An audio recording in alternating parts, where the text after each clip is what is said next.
muted. Yep. God damn it. There we go. Are we sure it's me with the audio issues? Yeah, right. So given her druthers, Vish has got her druthers on her. Given her druthers, Vish is always going to pick the Gogeta opening. So this is the way, right? It's that's just how it has to happen. So hey, Doc Dino, welcome back. Hi. Thank you. Thanks for having me back. Awesome. Yeah, it's gonna be fun. So hey everyone, excuse me. It's Friday afternoon on the 26th of June already. Wow. And it's 2:00 here on the Pacific Coast. My name is Kipp Davis. I'm a biblical scholar and a specialist in early Judaism and the Dead Sea Scrolls. And I stream Fridays at 2:00 to talk about the Bible and relevant topics related to the Bible. And that's just what we like to do here. So welcome. And today we are joined by our special guest, Doc Dino. I'm looking for the applause. There we go. Thank you. Thank you. So good to see you. I hope you're doing well. Been doing pretty all right. That's good. And Vish is here, you guys. This is fun because Doc Dino was here a month ago, I think, right? 3 weeks a month, something like that. Yeah. Yeah, and Vish was at like a wedding, and so she wasn't here for that one, but she's here today, and I'm kind of excited to share some of your dinosaur knowledge and expertise, as well as the stupidity and nonsense from young Earth creationists with Vish. So I'm, you're no stranger to this stuff, Vish, but it's not something. I mean, I guess we do some of this on Dapper's channel, but it's like doing a Dapper show without Dapper. Weird. So That's funny. Dapper will be on my channel tomorrow, actually. Oh wow! So maybe I've stolen him away from you. Well, I mean, Dapper's only ever been on my channel once, so probably not. And I don't know. I need an excuse to invite him back, but when you're a Bible channel, there's not that many occasions to invite a dinosaur onto your channel. So it just it's so. But anyways. Here we are with you. There's a whole bunch of people already in the audience. It's good to see you guys.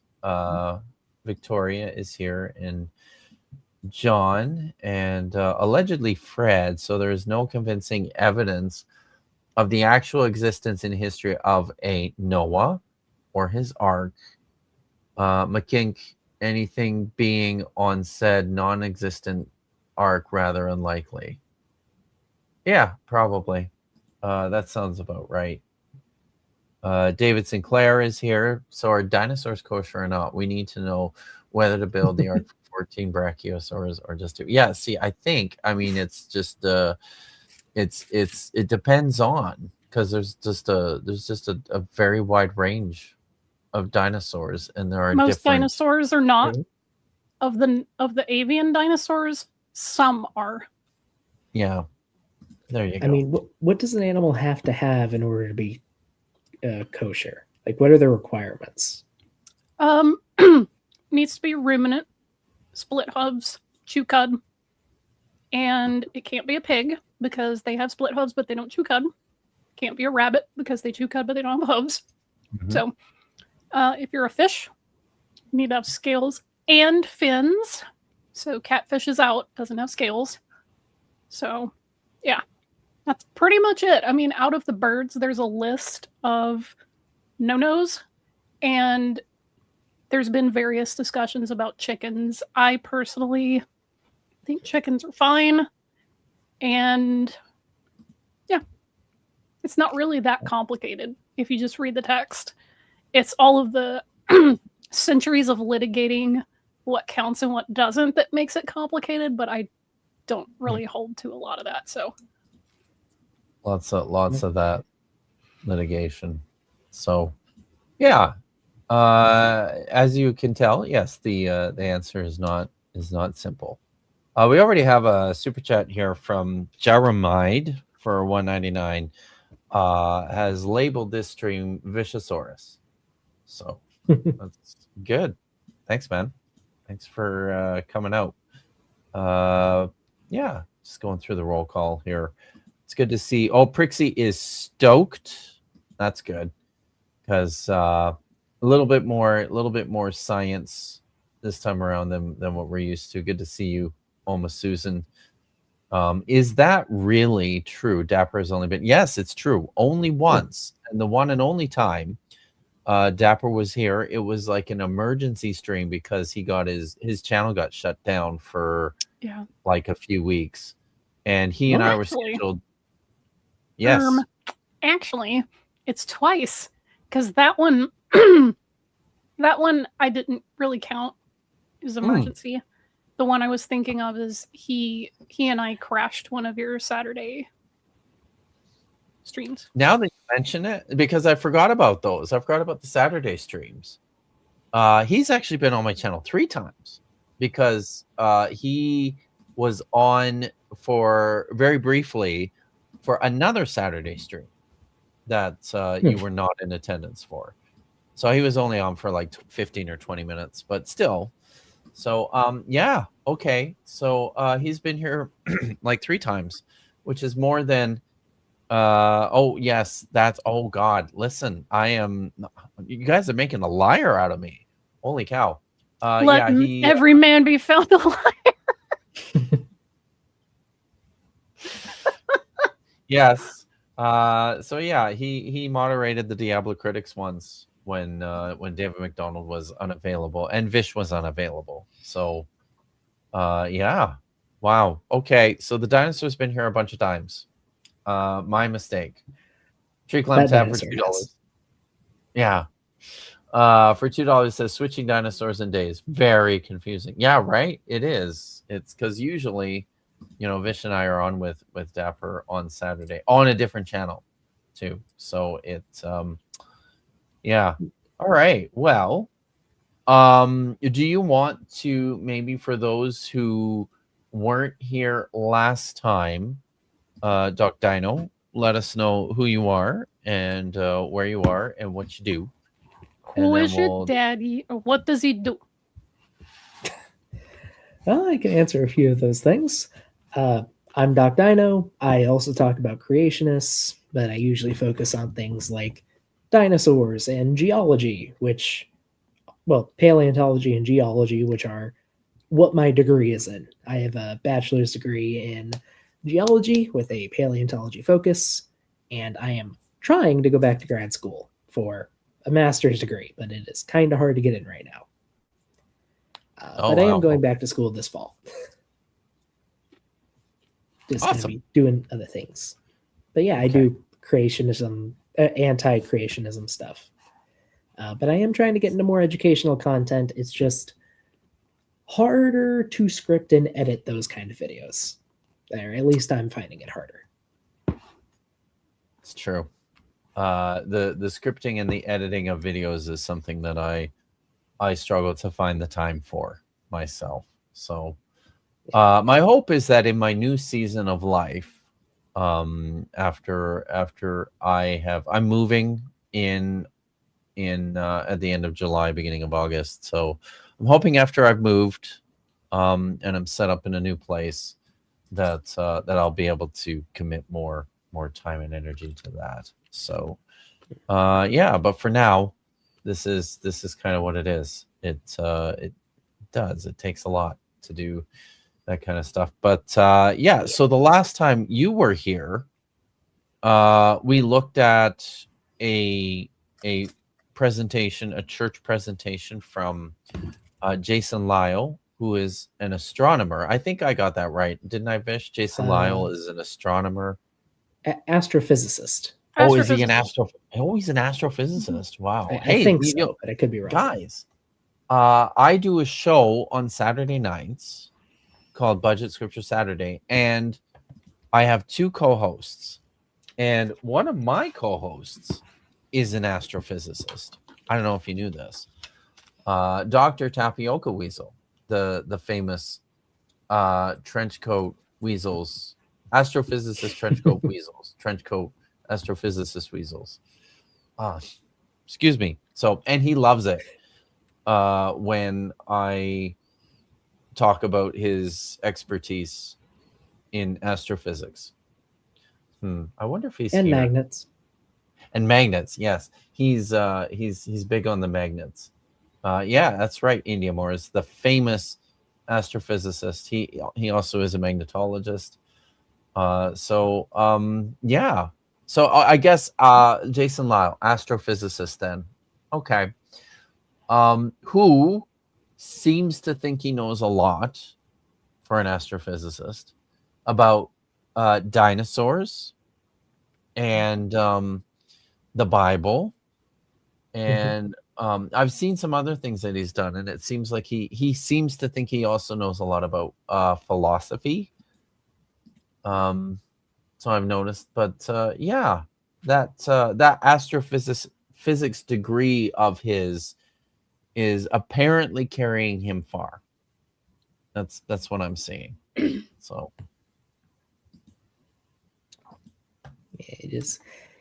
He likes to talk outside of his field quite a bit, which is something that you should probably avoid doing when you can. Yeah. I am not going to lecture you about the Bible, but I will talk to you literally all day about rocks. Sure. Yeah.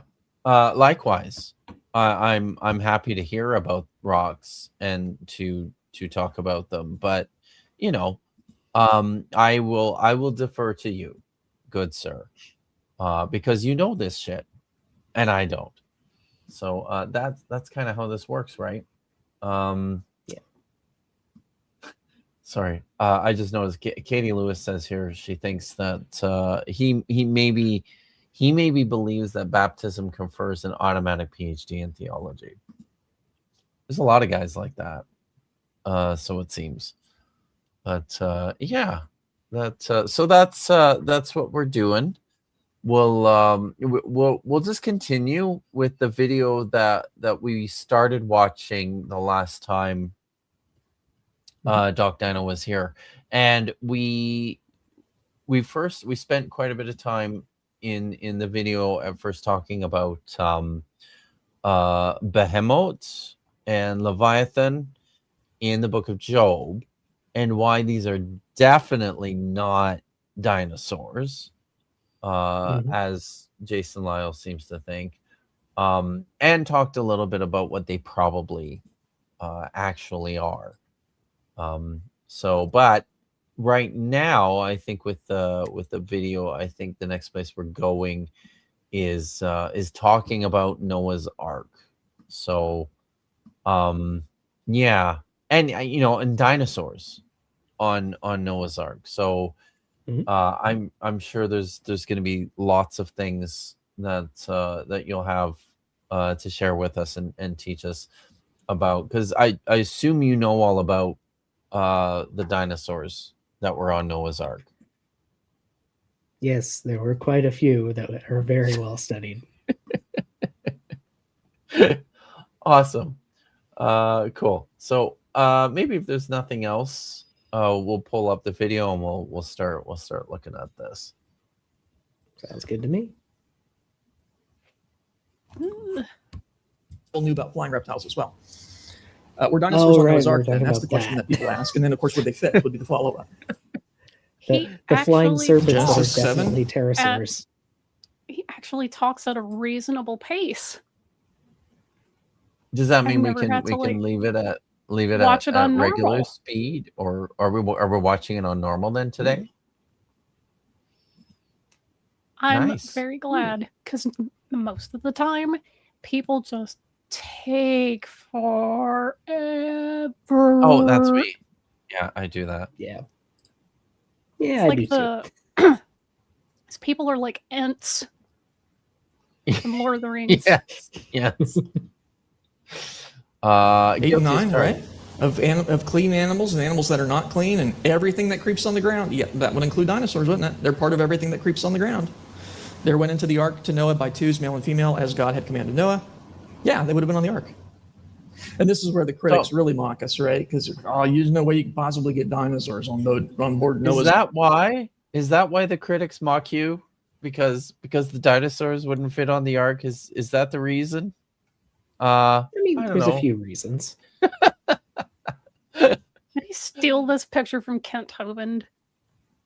It does This look looks very like a familiar. really doofy cartoon that you would use. Right? But this does remind me though. Maybe it's worthwhile. Because as he was talking about the text there in Genesis, it's 7, right?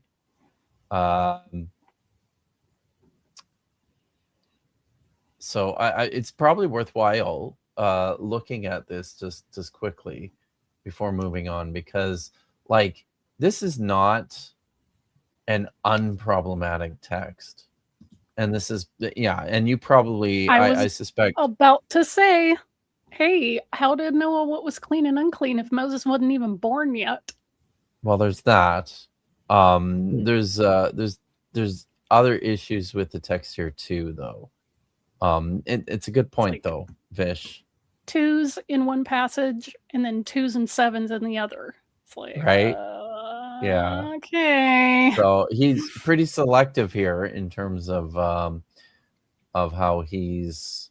Let's see. Let's go back to this is the line of Noah. I think this is the end of chapter 6, right? So make for yourself an ark of gopher wood. Make it is my thing on the stage yet? Yeah, it is. Okay. Yeah. Make it with compartments and cover it inside and out with pitch. So these are the instructions for building the ark. He's going to bring Also, a flood. I don't know if you want to mention briefly about gopher, the gopher wood. It's just transliterated. We don't actually know what gopher wood is. Correct. It's not talking about gopher like the animal. It's just spelled gopher. Yeah. It's this word here. It's atse gopher. So, and we have no idea what educated guesses at best on what gopher is in Hebrew. So, type of wood, apparently. I thought I'd heard somewhere that it could be translated to like either reeds or papyrus. Nope. I don't remember where I heard that from. Yeah. I wouldn't. There's a word for reeds. Suf. Okay. Yeah. So it's like I said, I wouldn't. It's interesting. So all right. Papyrus so would kind of be shitty to build an ark out of, though. I don't know that out of that's reeds, wrong. right? Yeah. Out of reeds, or I mean papyrus, though. But hey, I could be wrong. It might be a super strong material. Again, no idea where I heard that from, but I remember hearing it somewhere. Yeah. So here we have in chapter 6, verse 19, from all that lives of all flesh, you shall take 2 of each into the ark to keep alive with you. They shall be male and female. And then he says, from birds of every kind, cattle of every kind of creeping thing on the earth, 2 of each shall come to you to stay alive. And then, and I believe that's what he read, isn't it? Where verses 19 and 20 in chapter 6. So 2 of all flesh, male and female, to keep alive with you in the ark, including birds, cattle, and every creeping thing on the earth. And then later on in chapter 7, we discover this. Of every pure animal, you shall take 7 pairs, male and female mates, and of every animal that is not pure, 2 male and female mates. Of the birds of the sky, also 7 pairs, male and female, to keep seed alive upon the earth. So the question right at the outset is, well, which is it here? Are we taking just a pair of every kind of animal and birds and creeping thing, or 7 pairs of pure animals and 2 Yes. of every, like, what is going on here? Interesting that Jason Lyle missed this little bit. So for those who are, Chapter go 7 ahead. feels like priestly source. Yeah, it does. So, can I ask, Yes. if I recall correctly, when the Bible refers to a bird, it includes bats, right? It basically just Mhm. means flying thing. Flying like thing, wings. yeah. Winged, So would it winged count? creature. So would it count So- pterosaurs as birds? If Birds. they ever this? saw one, yes. Well, Which they didn't. yes, but Because it's got But I- wings, I- flappy wings in it. but I'm going with like the young Earth creationist, understanding of like all the all the dinosaurs and things had to be on the ark because there are some massive pterosaurs. Yeah. There are a few that are literally the size of giraffes.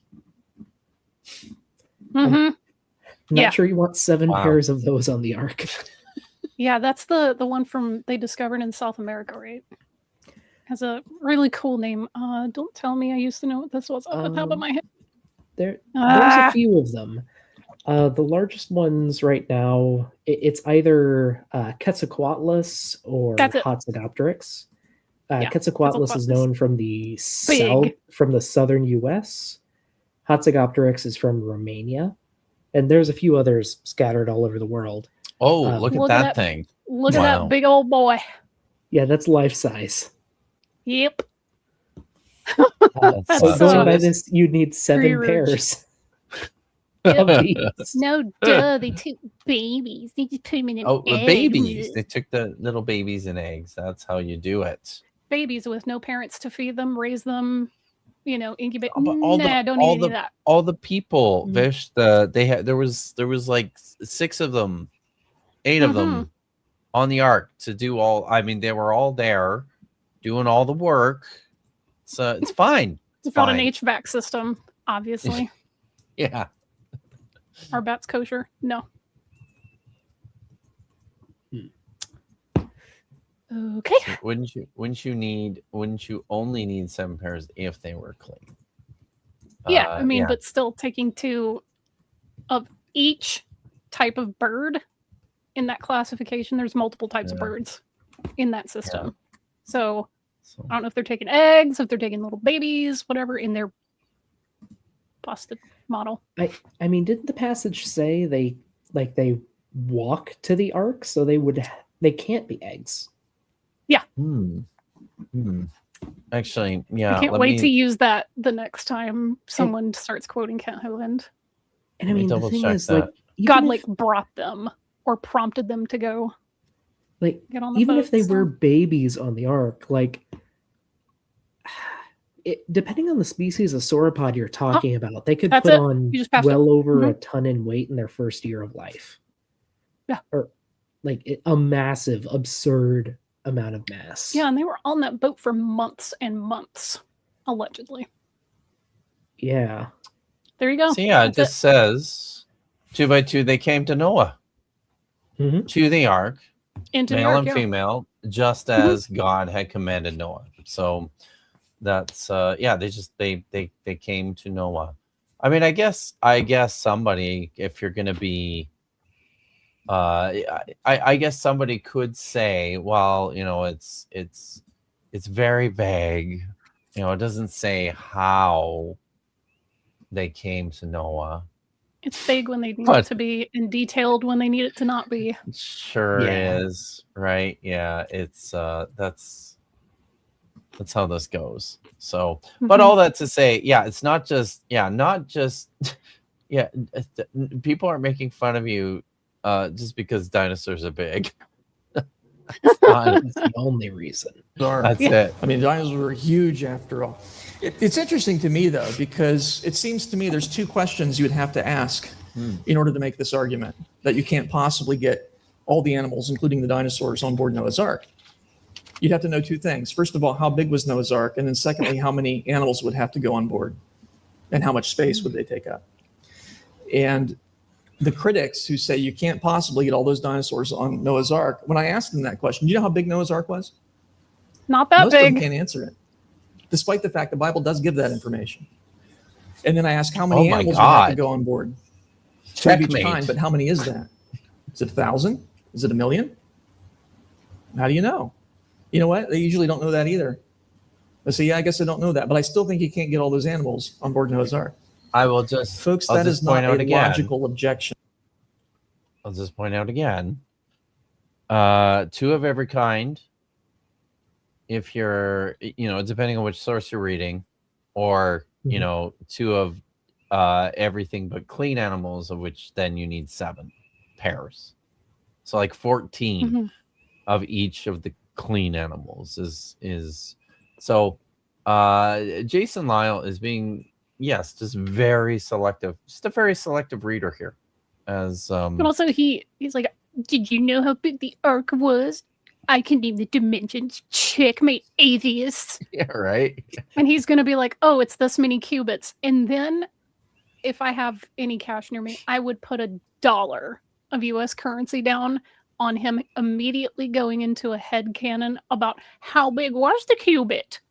Because that's what Kent Hovind does. He's like, oh, well, there were giants on the earth in those days. That's So true. he thinks they had really like extremely big cubits. And that's how he gets around not enough space. It's just headcanon. He just made it up. So I'm anxious to see if this guy does it as well. Because that's a very common tactic. Demonic cubit. Yeah, that's like we know how big the Egyptian cubit was. We know approximately how big the cubit was that people used. But Yeah.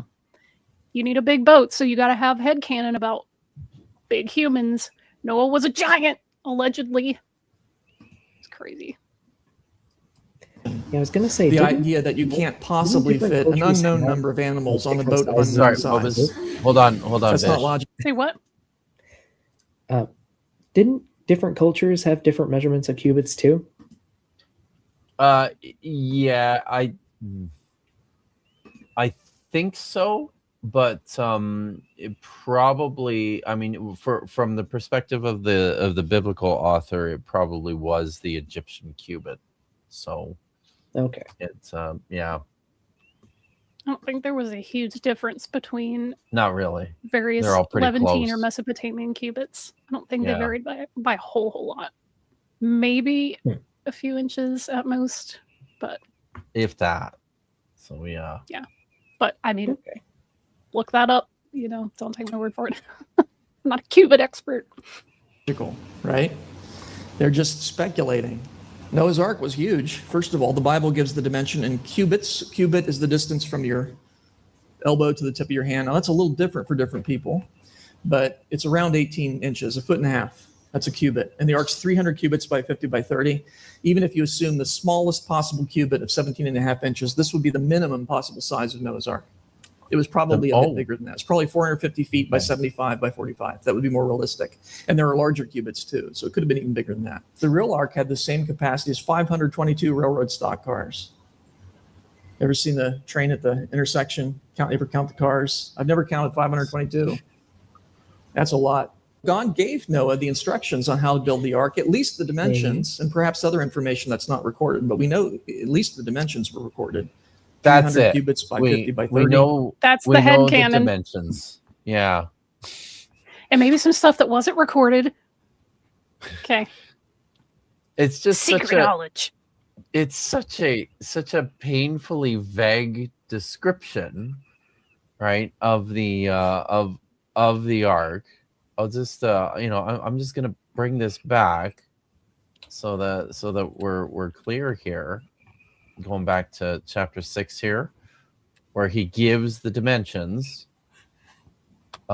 Make for yourself an ark of gopher wood. Make it an ark with compartments. Cover it inside and out with pitch. That's important. It'll, make it float. This is how you shall make it. The Waterproof. length of the ark should be 300 cubits. Its width 50 cubits, and its height 30 cubits. Make an opening for daylight in the ark. And there's this weird phrase here, which is translated in the JPS as terminate it within a cubit of the top. Put the entrance to the ark on its side. Make it with bottom, second, and third decks. And that's it. That is literally that's all the information we get about it. 3 stories or 3 decks and 1 sunlight opening. And a door. And you're And done. a door on the side. That's Which it. may or may not be above the water line when it floats. Right? So, Yeah. Well, you got to make, I guess, yeah. Not even saying how thick the wonder if walls they- have to be too. No. Like that would eat into your volume. None of that. I So- did want to bring up his slide again. Yeah. So, gross tonnage, and no one cares because you don't know how thick the walls were. 125,280 sheep-size animals. My man, where are you putting the food? Yeah. Yeah. Where are you putting clean, fresh water? Because if this is a worldwide flood, are they just drinking like water regardless of salinity? Because that's a real quick way to dehydrate. Also, I think too, like it's not just about the animal's size. Like some smaller animals need a little bit more room than other smaller animals just to survive, right? I mean, animals in general do. They don't do well with being cooped up in Yeah. tiny spaces. No animal does. No, exactly.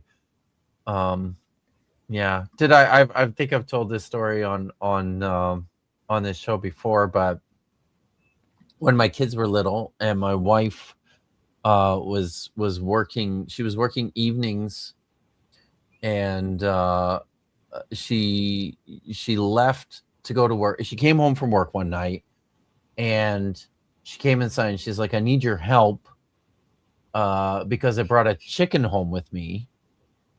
And she's and I'm like, what is going on? And so yes, like full grown chicken that couldn't walk, and she found him, at the side of the road, just on the shoulder of the overpass, to go onto the highway.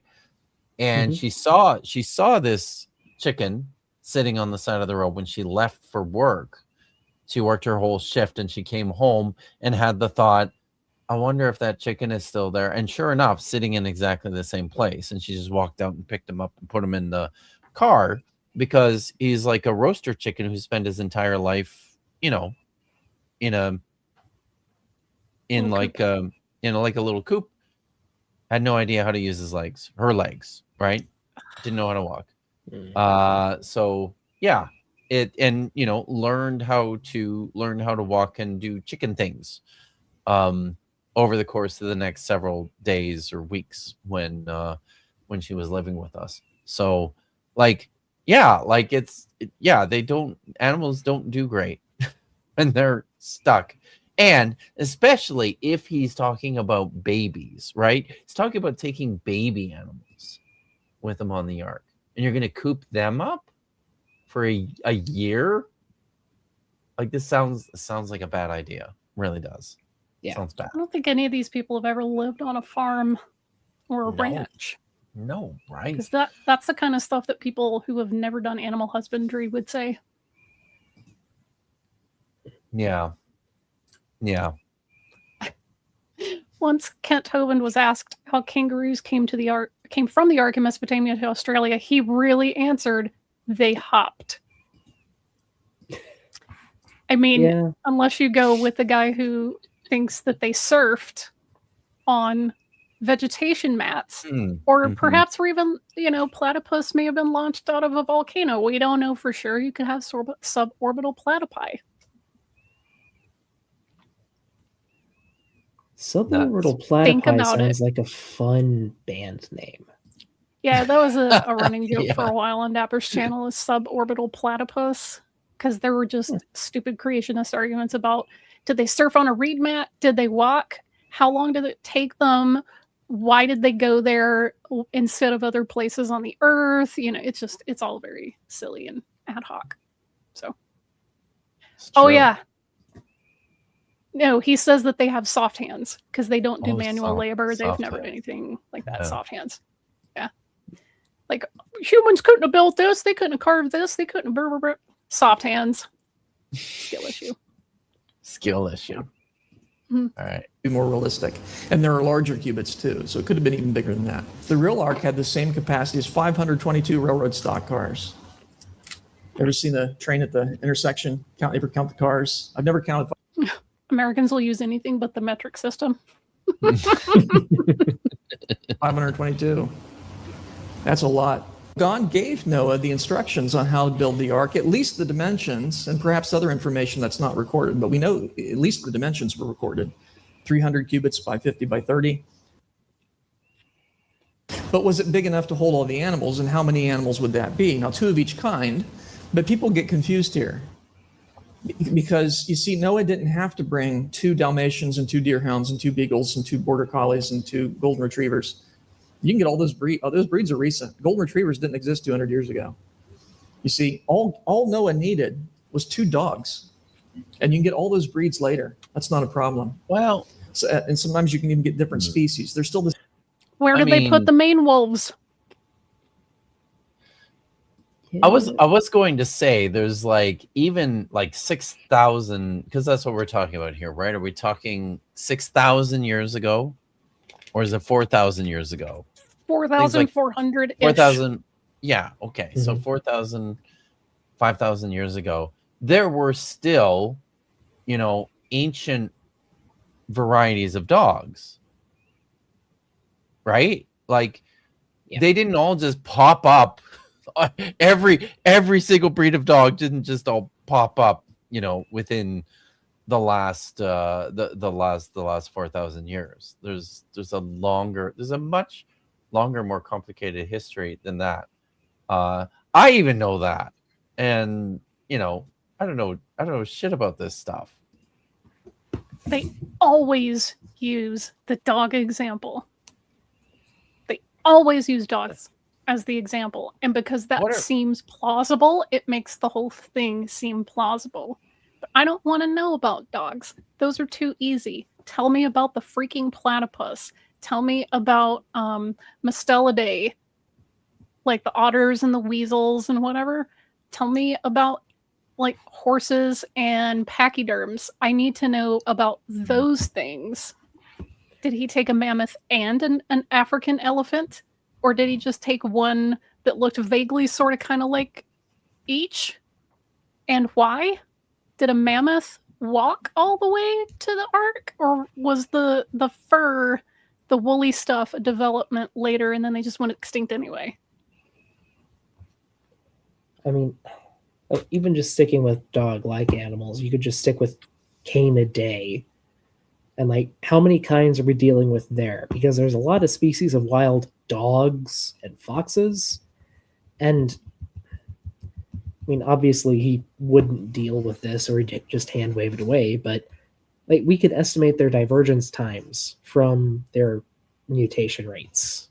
And we can test those with ancestral specimens, stuff fossils we find. If they're young enough, we can test their proteins, see how they hold up to the modern day ones. And there's just not enough time, even between I think it's the maned wolf and the South American bush dog. They're each other's closest living relatives. They look nothing like each other. They're completely wild. And they diverged about 2 million years ago. Mm-hmm. But this is what Mindphaser is saying. But see, evolution cannot happen over millions of years, only thousands. And that's one of the main problems with their model is that if you have a sort of archetype animal, it requires hyper evolution in order to get to where we are now. Like it has to go plaid in order for us to get where we were by the time these texts are being written. Like every new generation would have to look like a completely different species. And they don't believe that that can happen. So... And like, I know it's bad enough with elephants. Like there is literally, I don't think there is enough time for you to get all of our extinct elephantid species, even with a new species every generation. Like sauropods are even worse.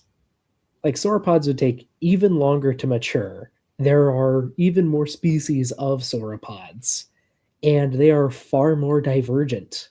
Like they're far more different than at least most elephantids are to each other. What kind and does that's the one Dimetrodons dinosaur fit group. into? How many dinosaurs or, prehistoric creatures do we know of that have the big fins on their back? Okay, so that's a weird thing. That's evolved multiple times in a lot of different lineages. For some reason, a lot of animals get sails on their backs. Dimetrodon's a big example, but there are others from around the same time, like a Dilophosaurus. There's an archosaur from the Triassic called Arizonasaurus. There's an amphibian that had it that I cannot remember off the top of my head. It's like this tiny, adorable frog-like thing with a sail. That's cool. Well, that sounds cute. Depending on how far you want to even stretch it, like you could say there are mammals that have it, but they're usually covered in muscle. Like bison basically have a huge sail of vertebrae on their back. Okay, what's that amphibian thing? It's bothering me. Because I know what it is. Platyhystrix. Oh, okay. It's this tiny little frog-looking goober. God, now I need someone to find a picture of this. You're very cool. Of this thing. I got it. Oh, cool. Yeah, let's see. Look at this dumb Look at that little dude. Oh, that's so cute. Look at that guy. Look at that dude. He's got his sail on his back looks like A shell? looks like it looks like I used to have what do you call those fish? The great big things that sit on the bottom. Plecostomus. I used to have a couple of Plecostomus fish, and they had the sails that they had on their backs look very much like that. That's super cool. Oh, but the thing is, it's not even the weirdest thing with like stuff on its back. Right. Here is Longasquama. This is some kind of reptile from the Triassic. Wow. Those aren't bones. Like they're analogous to scales. They're just super long. Interesting. We don't know why. What the heck? Animals are very weird. They are This very looks like strange. something out of a Spec Evo project. Yeah, right. It really does. Wow. Oh. Yeah, so we need 2 of those, right? On the arc. Yeah, exactly. Yeah. So just 2. They couldn't fly with those things, I think. Peacock lizard. Yes, exactly. So before we continue, there's another super chat here from Tree Clem Tad. What use has a god of an ark? No, the other kind. So thanks. Thanks, Dad. But Same kind. what use is an ark to a non-believer? Is that So is that the we Kanye think the quote? two Okay, you're gonna have to like project a little because I didn't know at first you were talking. Oh, nothing. I was making a reference to a Kanye quote of all things, but we can skip it. Yeah, please. That guy kind of sucks anyway. Dogs on board Noah's Ark would have been kind of like the wolf variety. And then through selectively breeding them throughout history, you can end up with all kinds of varieties of dog. I know It's this just isn't that your field, easy. but just in case there are biologists in the chat, I want to know if you can get from what he just called a wolf to a maned wolf, which, by the way, isn't a wolf. It's just called that. My guess is no, but Not directly. I mean, it depends on what kind of wolf you're talking about, but no. like he just thinks everything that sort of kind of looks like a dog came from a prototypical wolf thing. And there are animals that look like dogs that are not descended from like wolves. So I mean, it's not hyenas. so bad. Yeah, exactly. Thank you. Hmm. Ugh. It's the same with the dinosaurs, because there are hundreds, probably over 1,000 now, dinosaur names. But a lot of those are the same kind.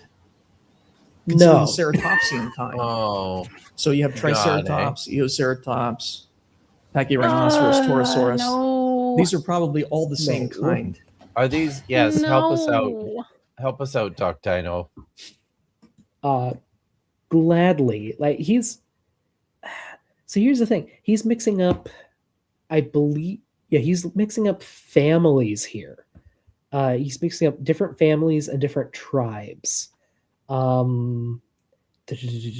Also, a lot of these are weird. I'm not sure if they're stylized or AI generated, but they don't look right. Hmm. So within the group Ceratopsia, there are three main branches. There's the Leptoceratopsids, which are small. I see weird that. things. Yeah, he's kind of Yeah, in the middle on Leptoceratops. the left there. Leptoceratops. They're like goat, sheep-sized things that rarely get any horns, but they get these big old chompers, and they look gross. They're horrible, disgusting animals. And then the other ceratopsians are within their own group, Ceratopsidae, and they're split into the Chasmosaurines and Centrosaurines. Oh, I see there's a both bit of of- those on there too. There's a bit of There's overlap a- in how they look, but the Chasmosaurines typically have 3 horns and like a big frill, and the Centrosaurines typically have 1 or 2 horns and a smaller frill. Those are just rough guidelines. They're not always accurate. But there are at least 3 distinct groups. Like I said, you have 2 families in there, and then one family is split into 2 tribes. They're very distinct. Like very, very distinct. Hmm. Just you cannot get all of the ceratopsian variation within a few thousand years. Probably even if you change species every generation. There's just too much different. Not only in head orientation, but there's differences in the bodies. Like there are distinct body types within Ceratopsidae. It's a mess. But they do look vaguely similar if you only look at the head and don't know what you're talking about. Oh, I see. This Right. guy doesn't. Ah. That's another thing is like the Leptoceratops. They were small, like sheep size, Yeah. right? Give or take. And from this diagram, you would think all of these are pretty big because dinosaurs are big, according to the young Earth creationist. And Or at least all relatively the same size. all relatively close. right? And Yeah. I could tell you mean- right now, having seen ceratopsian skulls in the LA museum, like Natural History Museum, some of those are taller than me. Like I'm about I think the 6-ish, and it's like I those think- things are huge. I think the record is 7 or 8 feet long for a Torosaurus skull up in the top right. Jeez. Yeah, That's I measuring had- from the Holy beak to the tip cow. of the frill. Yeah, and Holy like I have cow. no idea the scale of some of these because when you read them in the little picture books and all the other stuff, you don't really get a sense of it. And even with Jurassic Park, you're like, wow, that's pretty big. But some of the scales that I saw, I was like, oh wait, no, that's even bigger. This is crazy. So yeah, it feels Yeah, like that would be hang on, I got a useful visual. to know, right? Yeah. But That's why the, these guys are dishonest. the thing is, like within ceratopsians, yeah, you have the goat-sized animals, you have stuff the size of an elephant, God, eh? and then there's a whole slew Look at in that. between. Look at that dude. Wow. Yeah. That is huge. It's like the whole It- skull is the size of like one of those little guys, Bigger. Yeah. if not bigger. Yeah, Bigger. right? Yeah. Bigger. Wow. It's Oh, sorry. it's uncomfortable how big animals were and are. Yeah. But they weren't babies. Yeah, exactly. And- What would a baby look like for this? Because if you've ever seen like a newborn giraffe or a newborn elephant calf, they're big. They are born big born- already. So even if you're like, they Aw. took babies, they're not They like probably grow teeny tiny pocket size. pretty fast too, right? Like they're not going to be Um, the same size for the whole duration of the trip, I would think. Some animals Not could all- chew a not all. little Depends. quicker, but it depends on the animal as Yeah. to like how their size increases over a year. I would have to look up the exact growth rates. I know most dinosaurs would have grown to adulthood within 10 years. Most dinosaurs. The tricky thing is when you start to get bigger, because a lot of dinosaurs seem to have grown bigger by basically just extending their period of growth. Hmm. And here's a skull of a baby Triceratops compared to an adult Triceratops, and a baby Chasmosaurus compared to an adult Chasmosaurus. Bruh. Wow. Yeah. Can you translate that into freedom units so that people in the United States can get a sense So of this scale? one's about 25-30 inches long, I think. And this is 4 to 5 feet. Woo! Maybe closer to 6 feet, Woo, come on. I think. Okay. There you go. Yes. How many Ceratopsian football ontogeny stadiums is this? really, really weird. Ontogeny is the process by which an organism grows up. They start out small with huge eyes like a lot of babies. They seem to be born with horns, or at least they develop them very quickly after Little being born, knobs. and a tiny little shelf back here. No. As they grow, their horns, at least in Triceratops, their horns curl backwards at first. So they're like this, if the frill's back here. Then as they grow, the pattern of growth changes. So they keep that curved tip, and then it lengthens this way. So they What? recurve. That's wild. Yeah, it's really Yeah. weird. School And buses. I cannot give the name yet, but a friend of mine is actually doing his master's thesis, or he's like doing a publication on ceratopsian horns, like how they evolved and how they would have been used to fight. Cool. Yeah, I'm really excited. I really hope it gets published soon. Yeah, and this is the thing, like Just this the is just the head. That's Yeah. just the Mhm. head. Like if you have a 2.5 foot baby head, how much more is the body? And that's a baby. That's what they're like, oh, they're real babies. Again, some animals have huge babies. Like a baby yeah. elephant, it could just crush you if it wanted to. They're like big puppies. If they lay down on you, you're just trapped. So At birth, most large dinosaurs would have been about the size of a small dog. Like think a wiener dog. cute. Maybe a little bit bigger, depending on the exact breed. The thing is, they grow fast. Like I said, a lot of dinosaur species probably reached adulthood within 10 years, some within 8 years.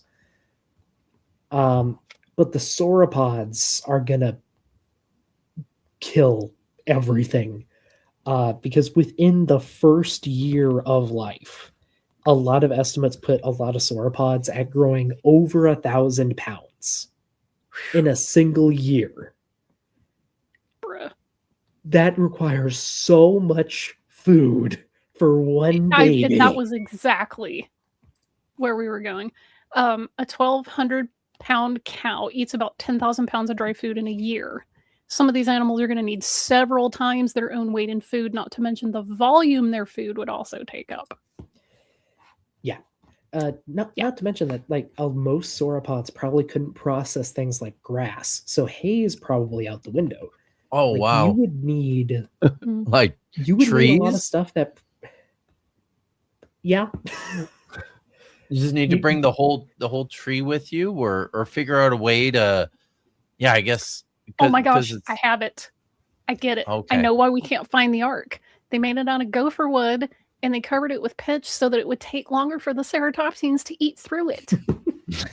Well, I mean, here's the thing: like with one exception, with one group exception, dinosaurs couldn't chew.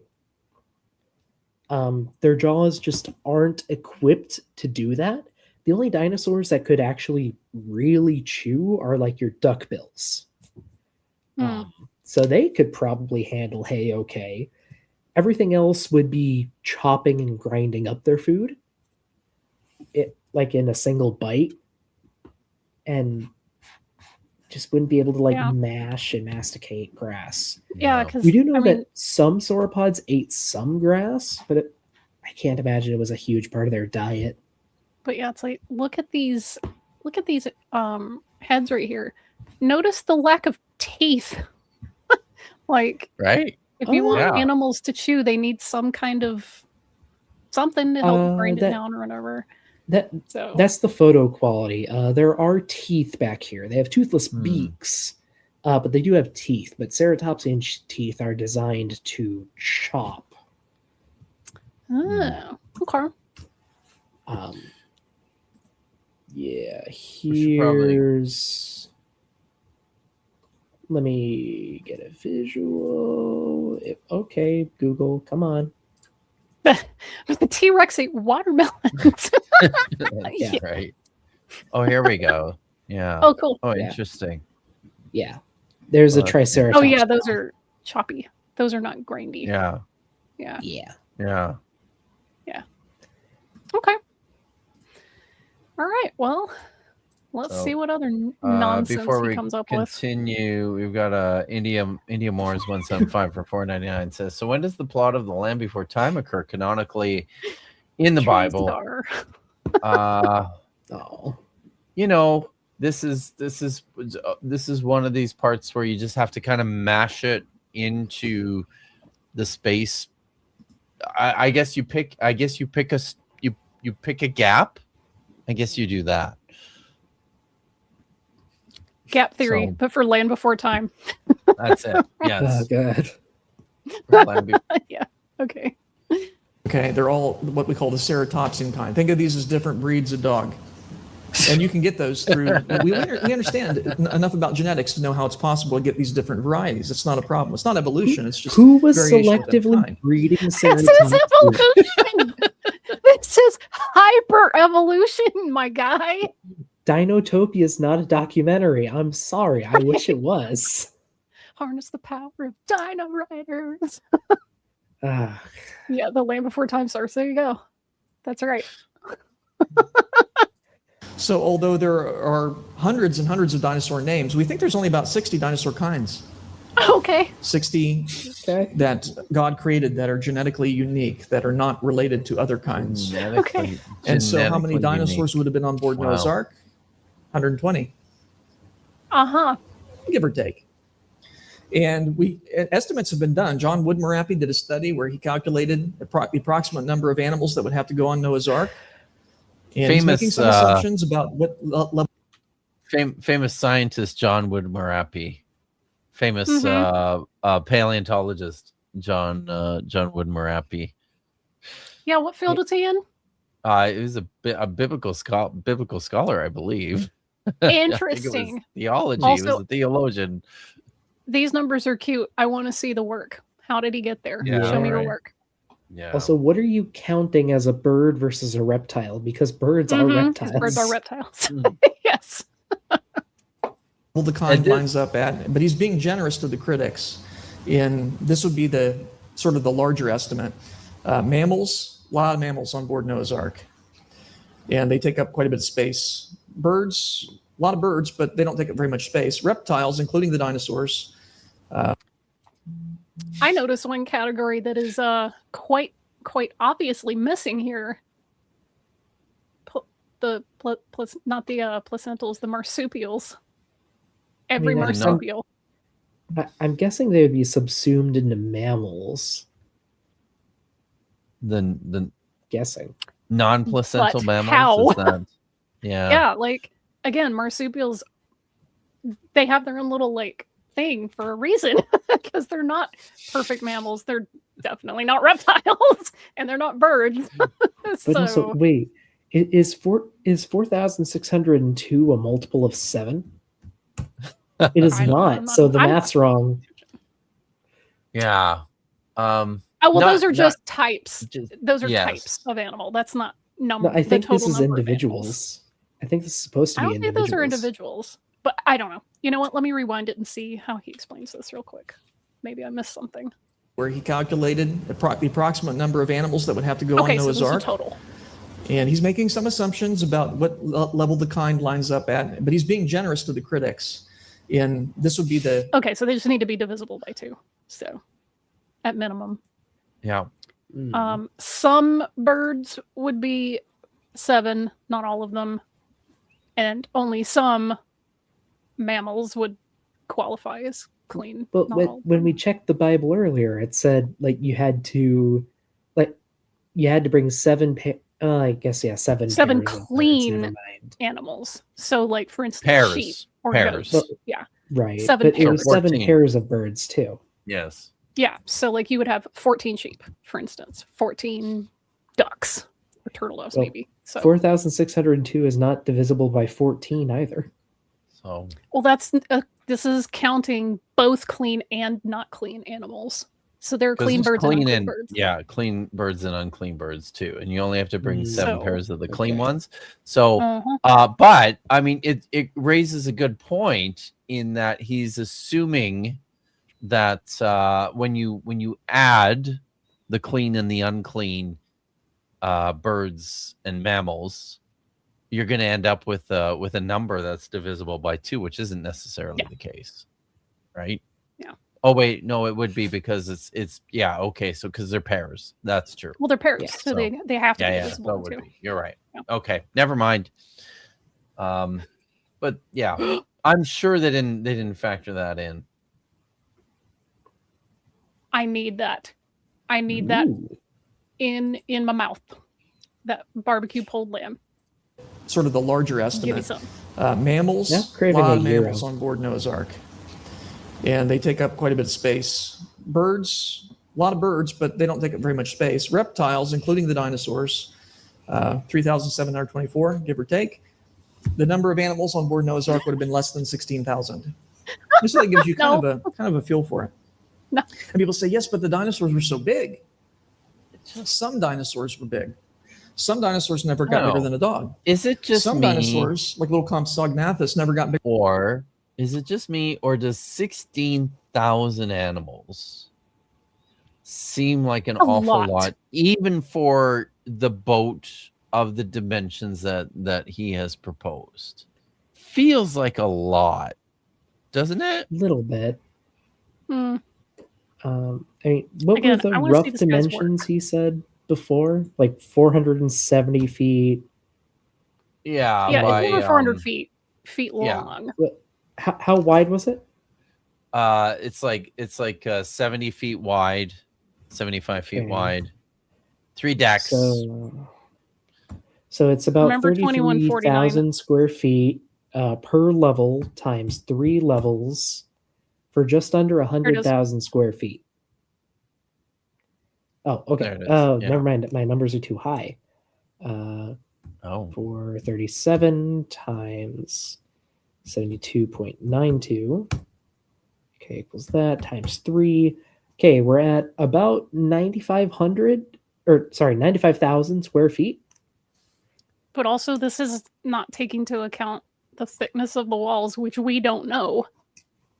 And I True. find that interesting Yeah. because when we're told to build the small ark, like the box that the priest would carry, we are told the thickness of the walls for that.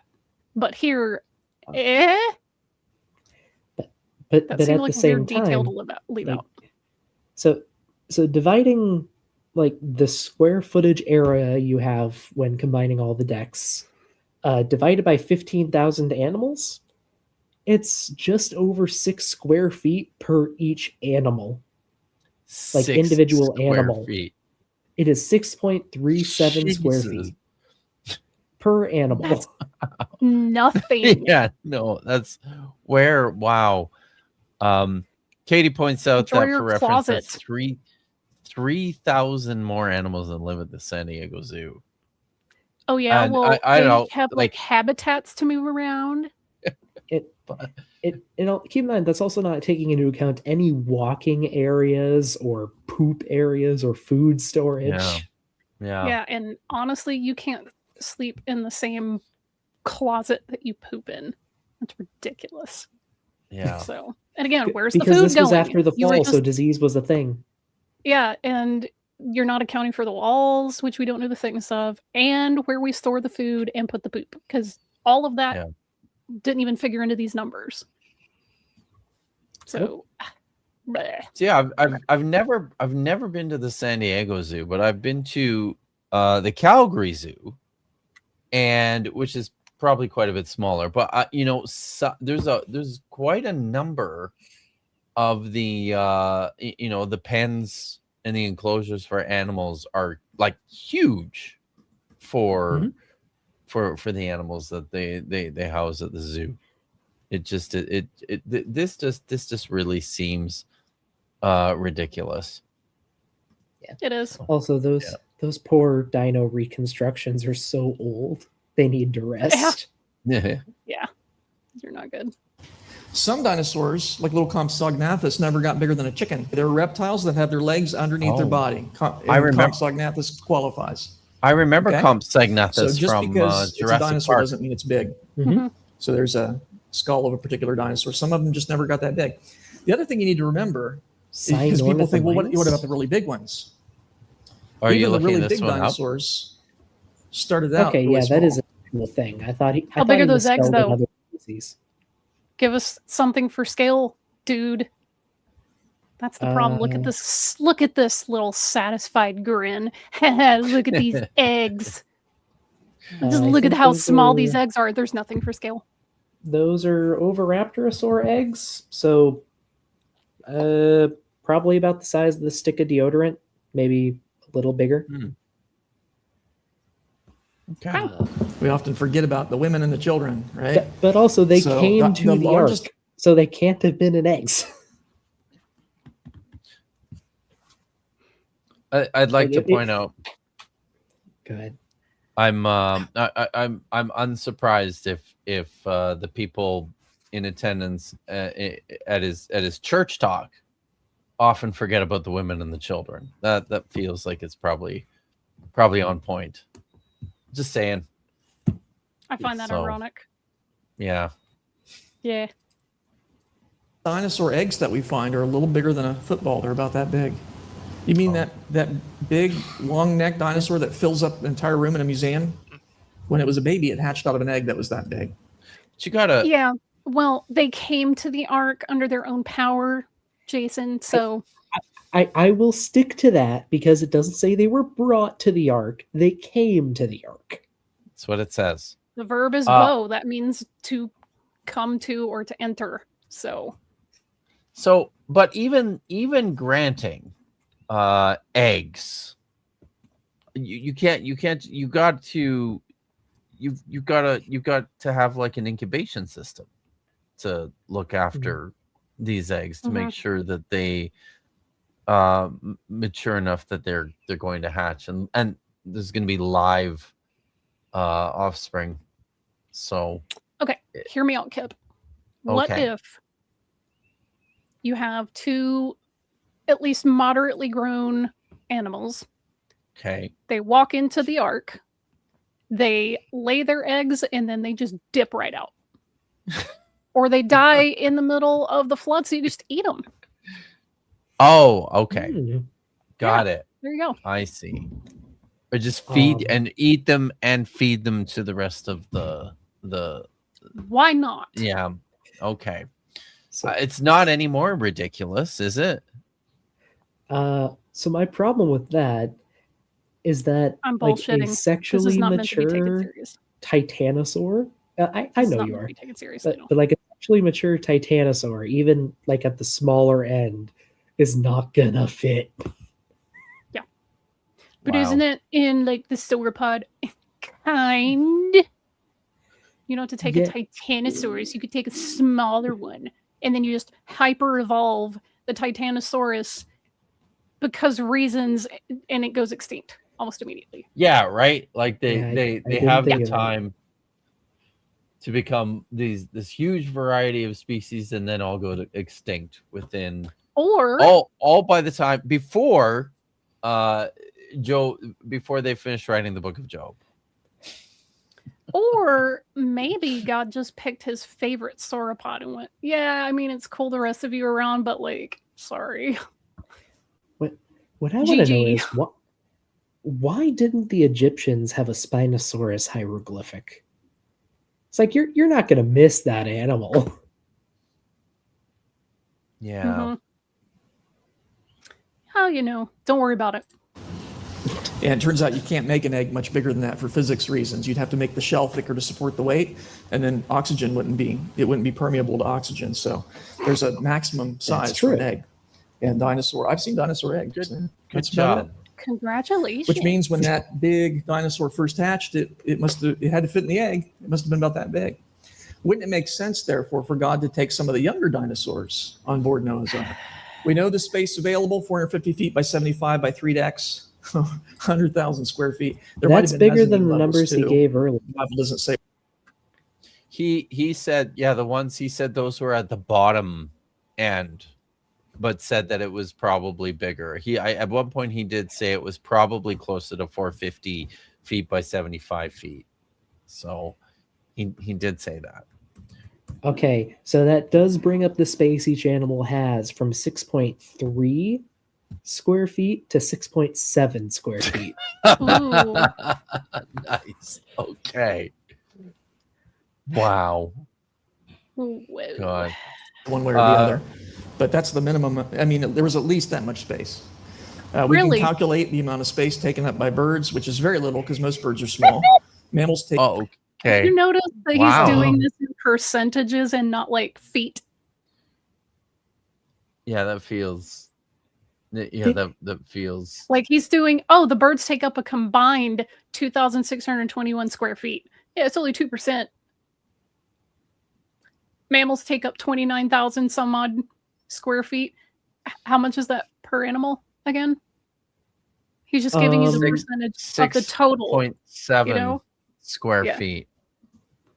Yeah, it's like, oh, okay, dude. They don't think through this. No, Crazy. I mean, Okay. that's Take up all smaller the than my space because desk. there's I the think most that of comes them. out to like about And by the way, 4 not all square mammals feet are per. on board Noah's Ark.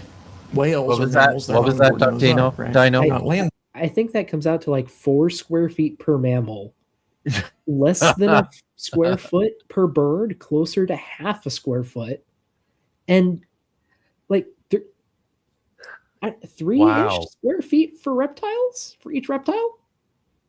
Or God. no, that's closer to 5 square feet per each reptile. Reptiles get the most space per individual, I think. Well, Before you hit play, Metal Geeky Platypus Librarian says, "Wait, only engineers can be experts in evolution." Yes, so we've learned. And Tree Climb Tad for $5 says, "I already said it, but you are forgetting the testimony of Sheldon from US Acres. Eggs can locomote in fiction. Mm. I haven't read, so that's fun to know. That's fun to learn. Thank you. Templar Warden for $5 New Zealand dollars says, I do never see them address the diversification and genetic entropy occurring between the garden and the flood. Nope. Yeah, these sorts of things just don't happen. All right. Thanks, everyone. Because they're not land animals. The reptiles, including the dinosaurs, take up less than 16% of the space for a grand total of 46.8%. Was there room on Noah's Ark for the dinosaurs? Yes. No. Yes. No. And that's a generous upper limit. Some estimates have it closer to 30%. And since there's 3 decks, that would mean you could put all the animals on one deck. That would leave a deck for Noah's sons to play football and a deck for Noah and his son to play shuffleboard. So there you go. Puzzle pieces. Yeah, so there's no doubt that when we do the math, and by the way, and If you make enough folksy comparisons, people believe you more. It's true. They played football. They could have a whole deck. Where are they putting the food, and how are they getting rid of the waste? And they need water to drink. Yeah, quite a bit we have of a water. few youngsters here. Because sometimes youngsters, right, in the math class, when am I ever going to use this stuff? Here you go, right? The reason I can answer the critic is because I can do basic math. Boy, that's just the saddest. That's the saddest.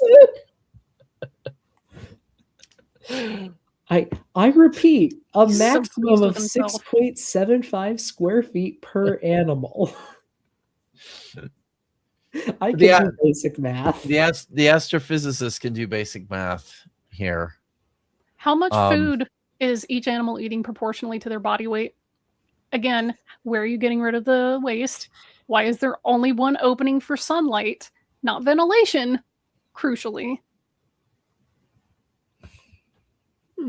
Basic math. Stay inside your field, guy. But the saddest part about this is his message to the kids. I know you hate math, but stick with it because you too could, use these skills to calculate the amount of space required on Noah's Ark for the storage of animals and food. It's very important stuff that you need to know. This is as useful and real as calculating the number of miles that the Fellowship walked. Mm-hmm. I mean, which members of the Fellowship? Because they took different routes. True. Like I said, this is that useful, and it is as real as that, which is to say, not at all. Okay. Yeah, seriously. Yeah. It's good to see you, How Brentley. smart he is. Yeah. So crazy. I can do basic math. Yeah.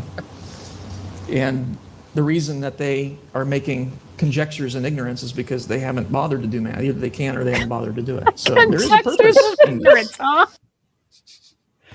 Did dinosaurs survive the flood?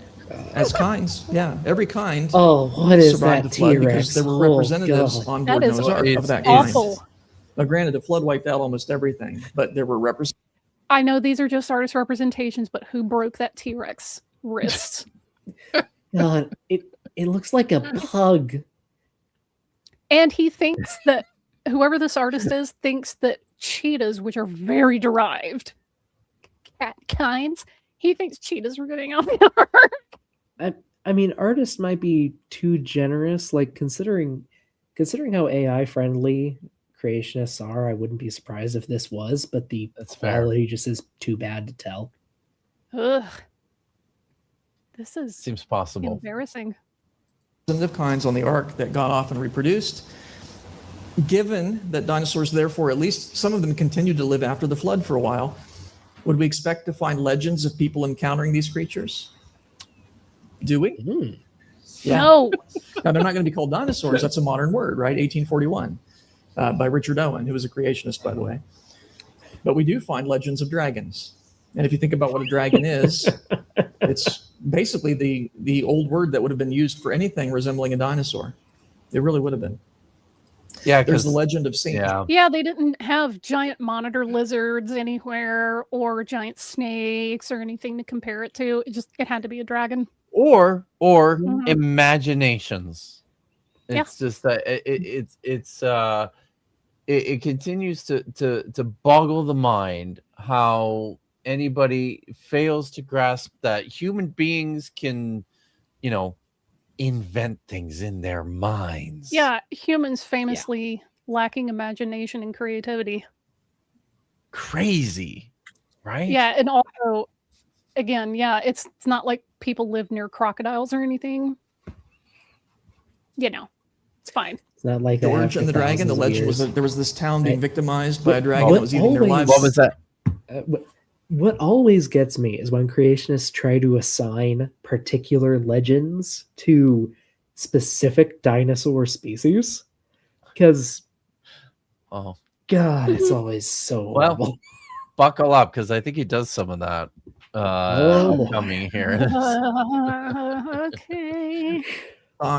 The legend says the people were about to sacrifice a young lady to this dragon, hoping it would leave them alone. St. George rides in on his horse and kills the dragon, preaches Christianity. Many people convert.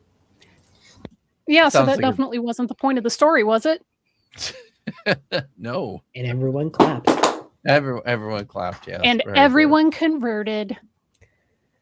Also, I said everyone clapped, and my D&D dice just fell off my table. What'd you It's roll? I guess my room It's a clapped. sign. Yeah.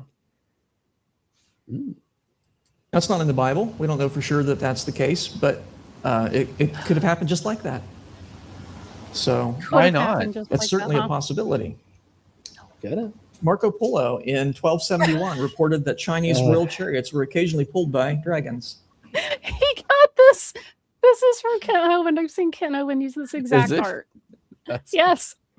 wow. Also, I love that he's like, oh yeah, dragons definitely pulled these chariots. Not a decoration, not costumes for like horses or any other animal. It was dragons. I mean, I'm just he trying to said figure it. out what so- those are. Pardon? I'm just trying to figure out what those are. In terms of what kind of dinosaurs those could be. Yeah, Yeah. I could think of a few possibilities, but I don't think any of them are known from China. Oh, that doesn't matter to them. Oh yeah, no, it doesn't matter. True. Oh, wait. I think we got it. They were stored as animal predators. Nailed it. Isn't that interesting? There are lots of legends in China of dragons. You'll find it depicted on their pottery and things like that. So, Again. and we have, Humans as a make up matter of for it. record, in the year 1611, the Chinese emperor appointed the position of royal dragon feeder. We know from the Oh. paperwork there was a job where your job was to feed the dragons, Wow. which makes me think they probably had some. In fact, Makes you think. the records indicate that wealthy people, a lot of times, that they would have their own dragons because they were very rare at this time, and so only the wealthy could. Yeah, do we have any See- evidence of that? Do we have skeletons? Famously. Do we have hides? Do we have ground up bones? Do we have any bones? I mean, interestingly, like there has been a practice in Chinese medicine to grind up fossils and like Oh, yeah. consume them. Mhm. Hate it. Hate it so Yeah, much, I mean, but it's a thing. It was like people in the 19th century with mummies. They're like, let's grind them up and make medicine out of it. Stop! Stop So- destroying yeah, history. Famously, you guys, I'm not a historian, but I'm like historian adjacent. I do, some overlap. And one thing that I have learned is that famously, and this is one of the first things they teach you, whenever anybody in time immemorial wrote something down, it's a thing that actually happened, and they As actually, written. everything written down must correspond to something that's totally real. That's just the rules. It's when you're doing history, that's how you do it. It happened as written. As written is the Mhm. that's the history rule. That's the. I'm just kidding, you guys. Please don't clip that.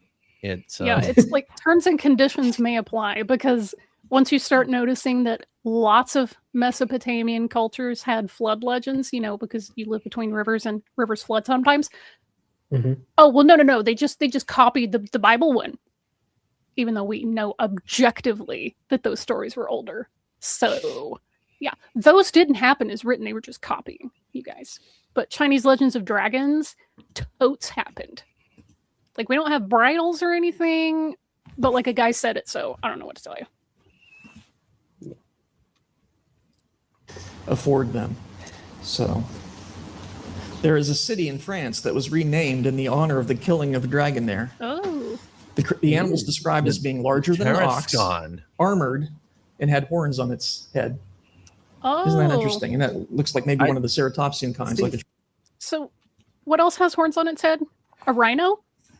Oh. Yeah. or very big cow. Just putting that out there. I just You know what else had horns that are really big that actually don't exist anymore? Aurochs.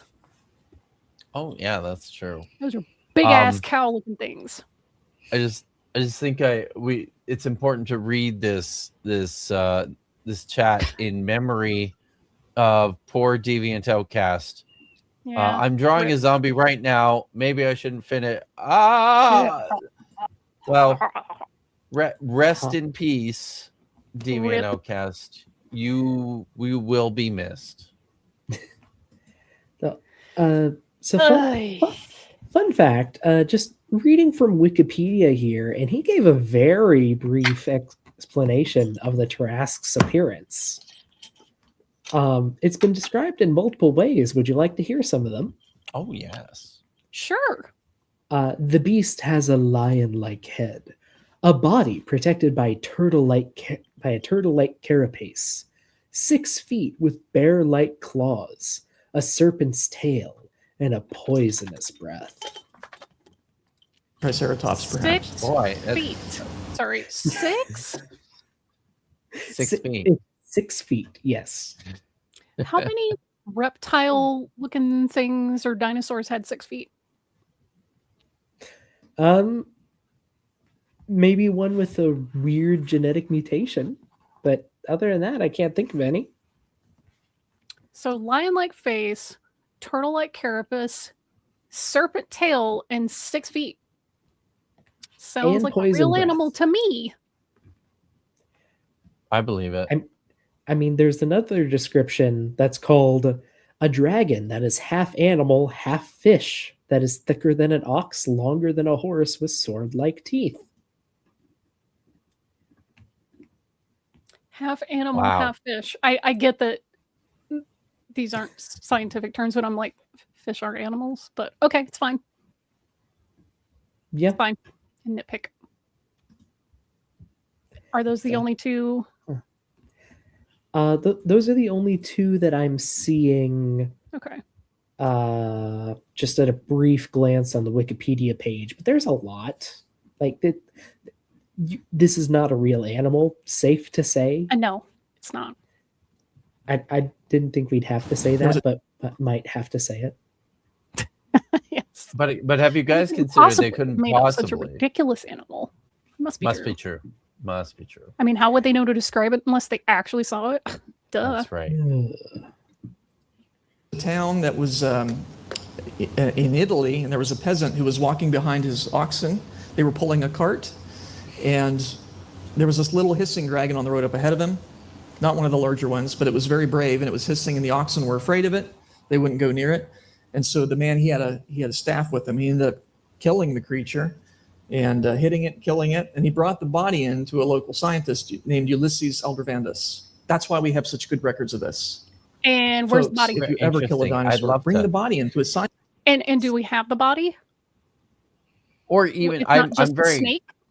I don't know. I'm just interested in the report from Ulysses Aldrovandus.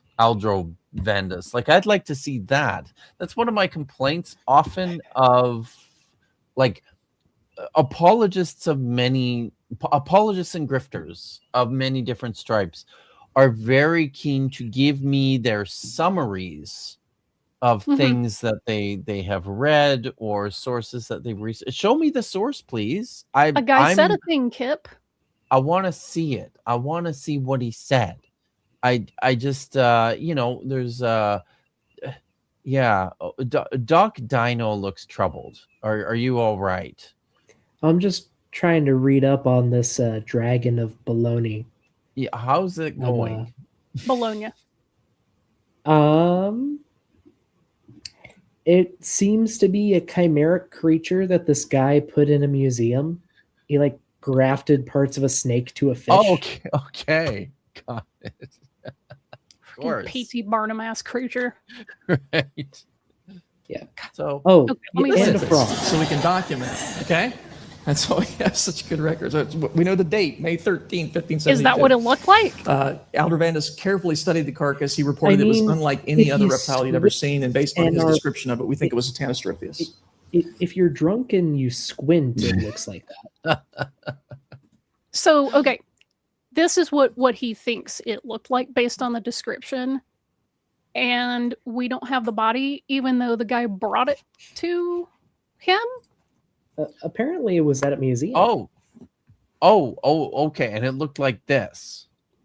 It just looks like a apparently. snake that swallowed a All big right. freaking animal, Kind of does. and also I mean, with this feet doesn't for some reason. this doesn't really look like any actual dinosaur, does it?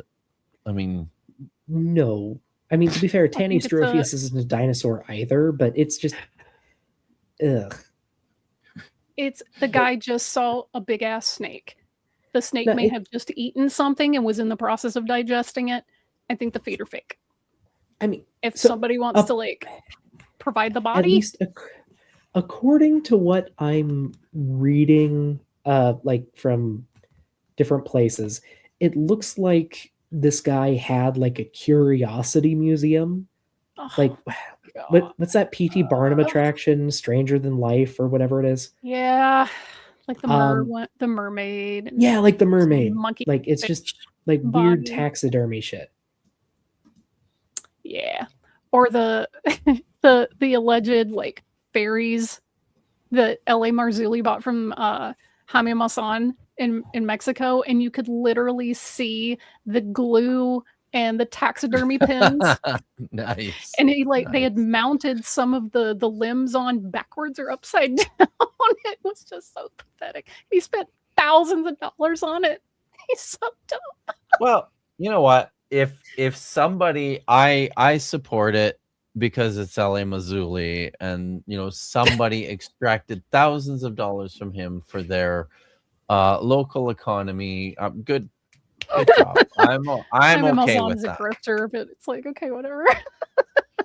I do have to, because Lil has used her member for 13 months, has used her member chat, and I should probably do this properly here. Hey buddy, I just need to give the abomination a couple of treats here. We'll put that down so you can see. There he is. You see him? There he is. Puppy. Go back. We'll give you one more. You want another one? Crunch, crunch, crunch. Good. crunch. Oh, holy cow! There's actually a paleontological publication on this. Oh On wow, this topic. Like, there's a paper on this. that's awesome. Please share They're, the link they're in the just chat. taxidermy shit. I love this. Incredible.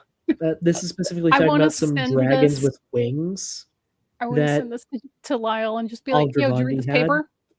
There you go. I glanced over it, and Phil Center is Excellent. an actual paleontologist. So Please put the link to That's this in the chat. That is Please, awesome. please. Right now before I will- forget.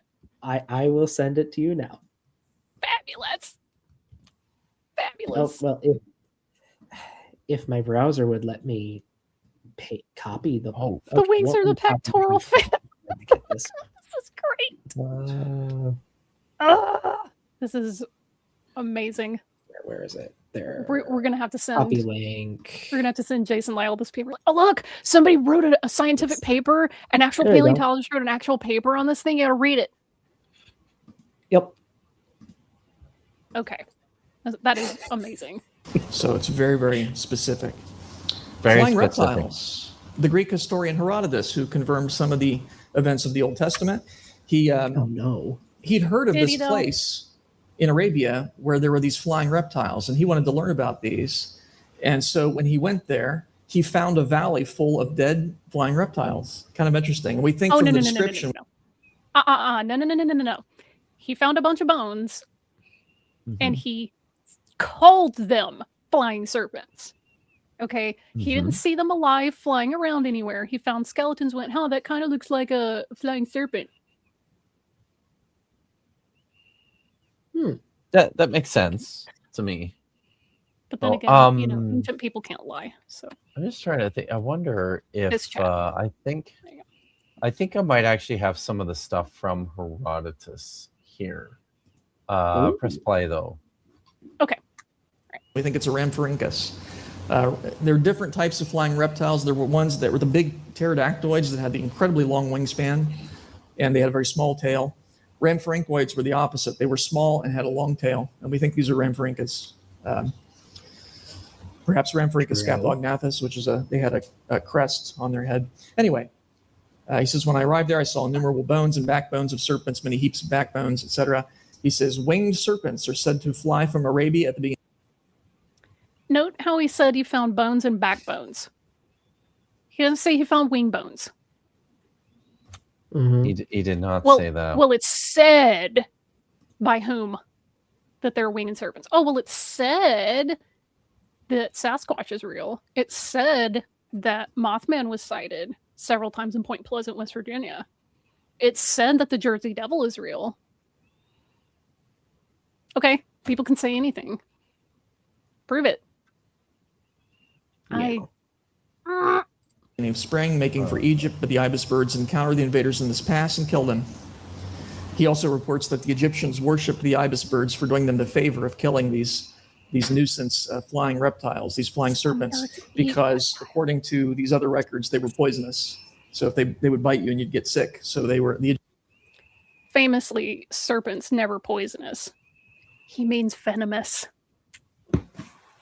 Yeah. I think there are a couple species of snake that are poisonous. They're probably very brightly colored. Could be. I've noticed that's a trend in the animal kingdom. If it's super, super bright and garishly colored, that usually means don't bother me. I will kill you.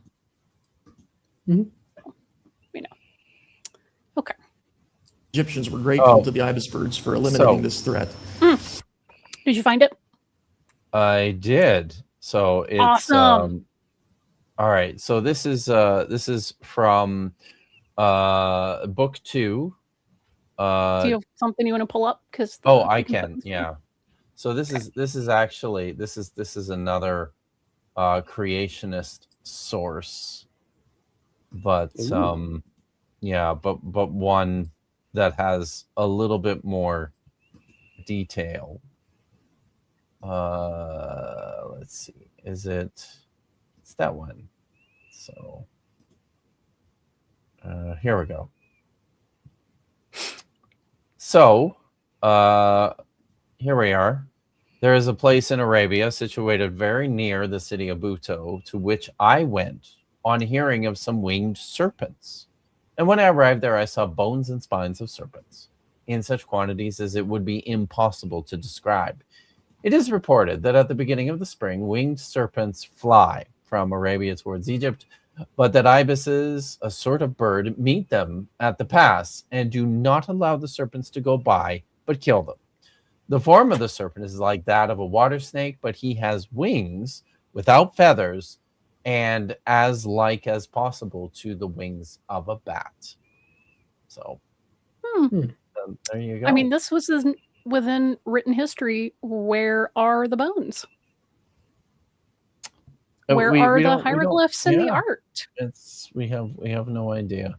Now, I mean, it seems likely that he found like an area with a whole bunch of bones lying around.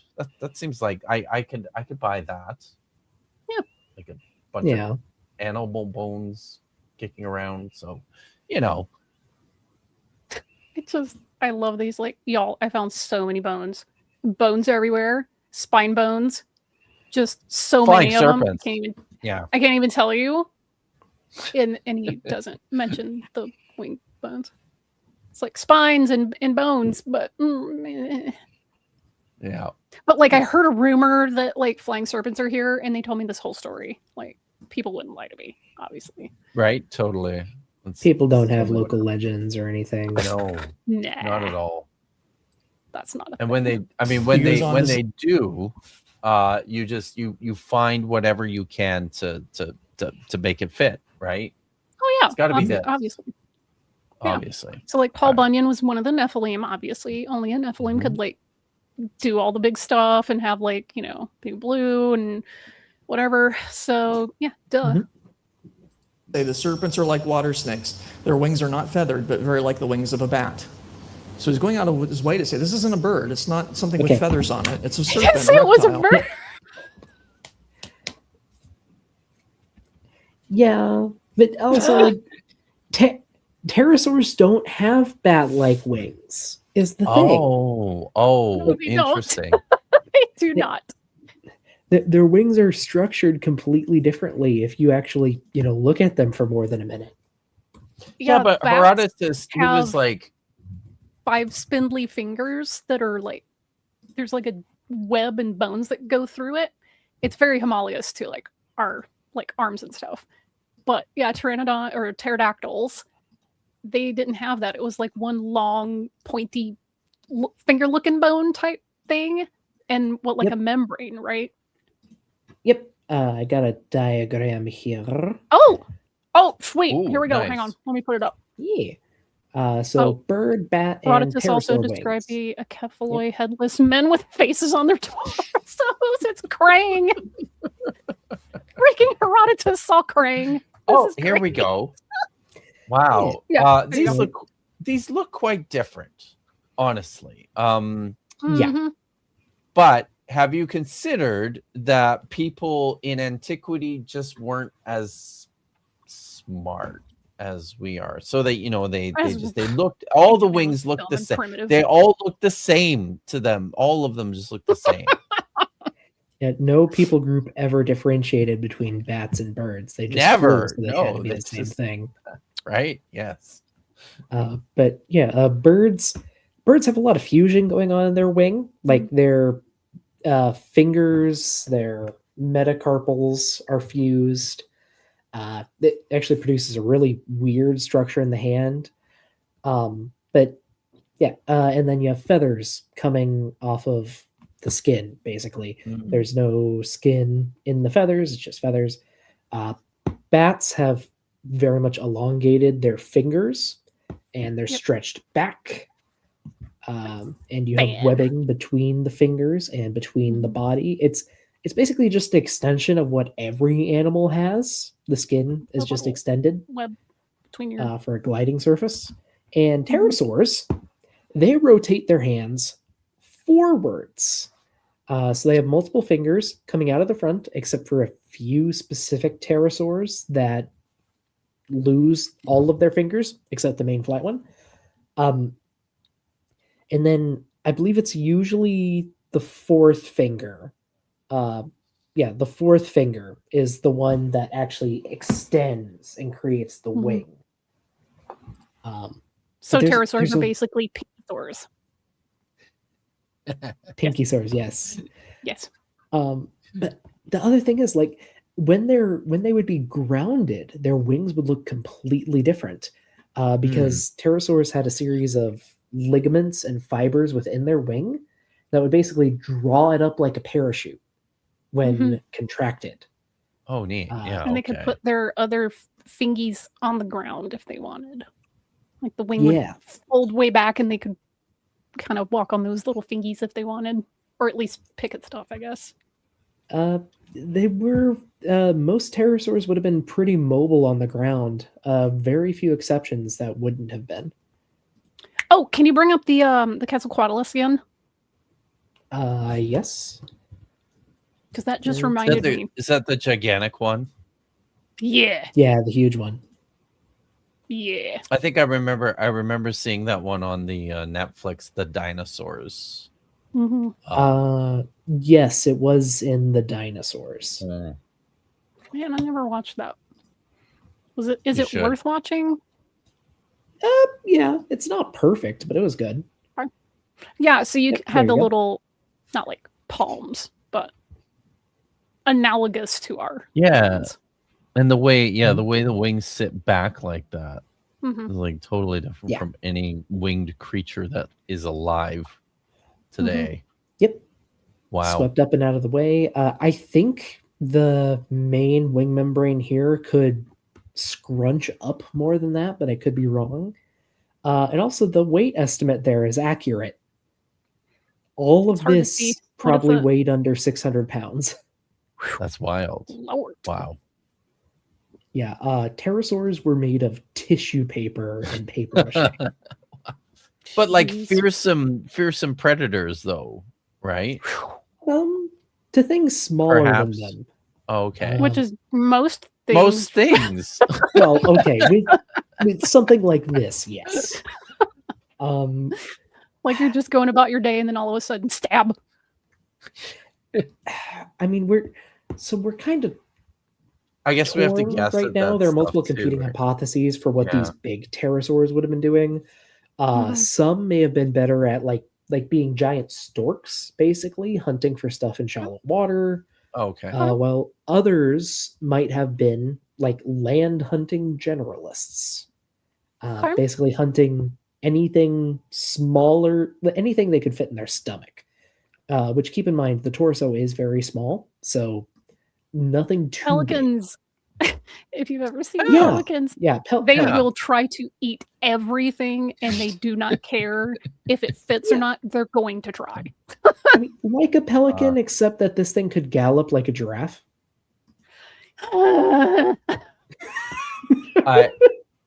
I like that. I like is that Ken cursed. Scalata has pointed out here that Herodotus says there's a gold mine in India that was worked by giant ants the size of dogs.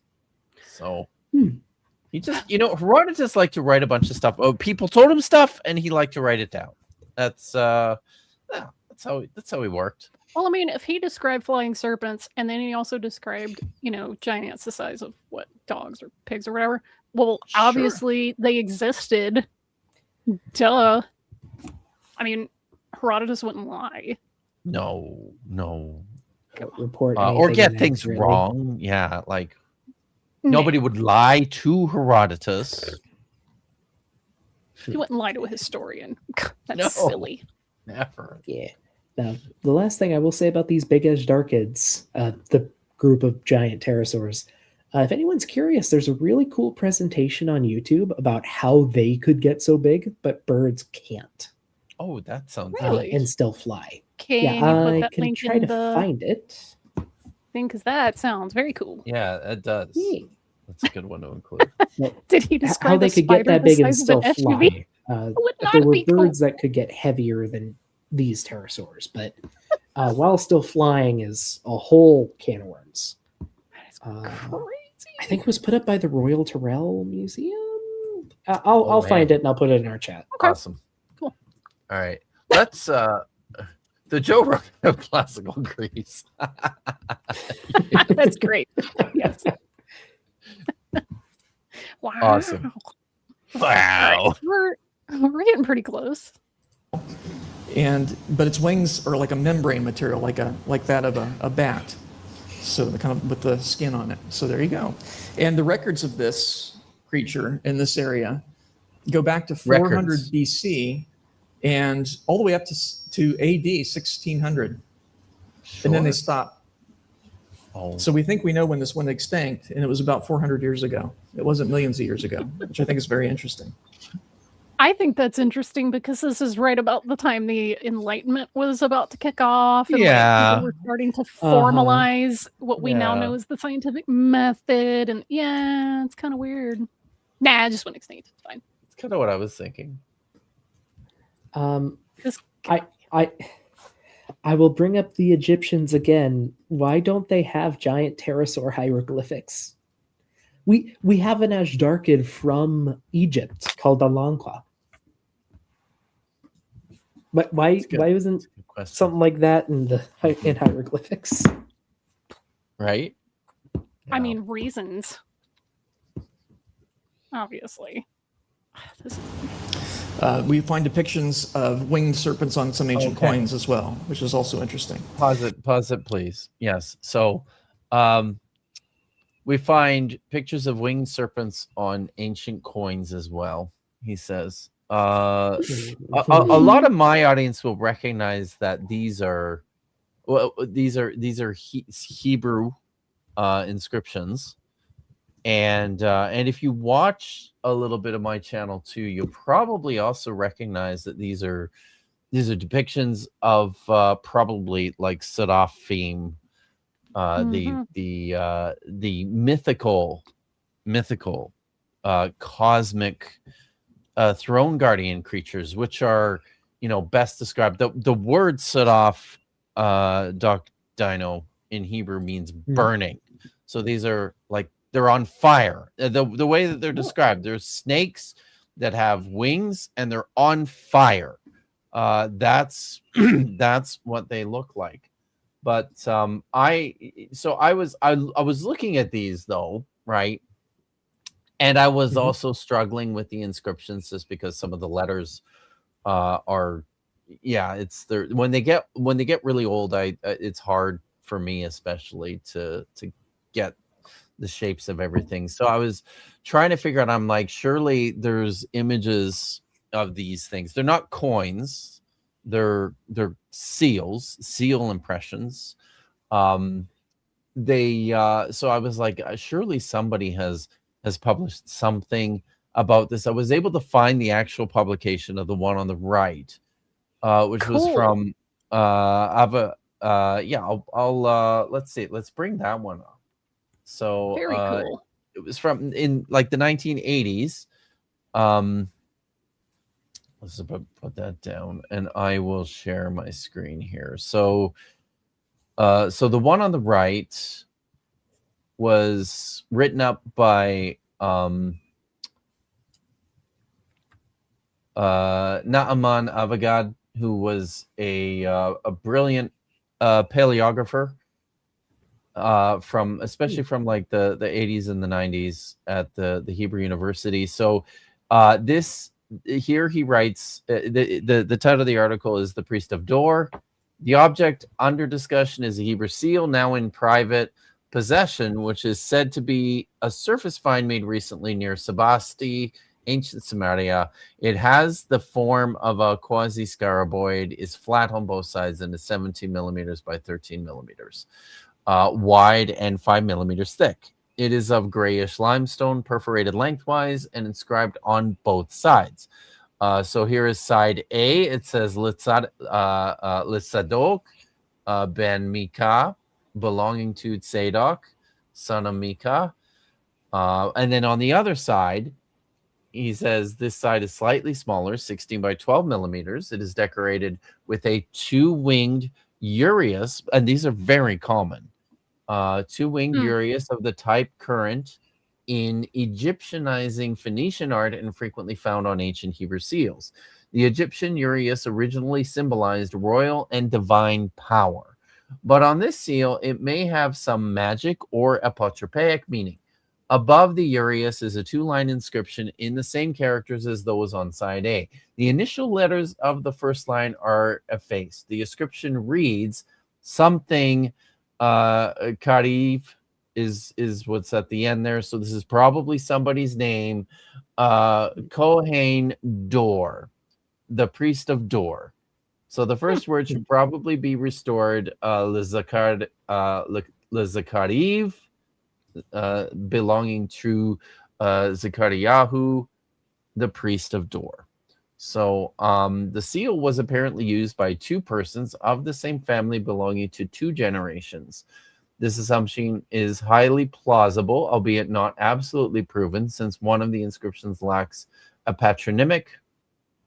We know, however, of seals which passed as heirlooms to descendants who had their names engraved on the plain back of the seals. In our case, the motivation for reusing the seal must have been sentimental and not economic, since it was not made of precious stone.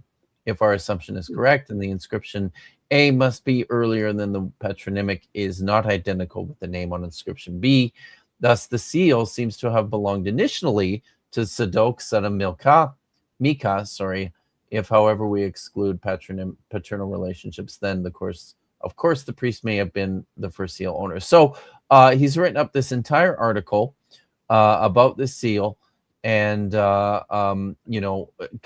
it's interesting. It dates to the 8th century, close to the time when the Assyrians destroyed the city of Samaria and occupied the region.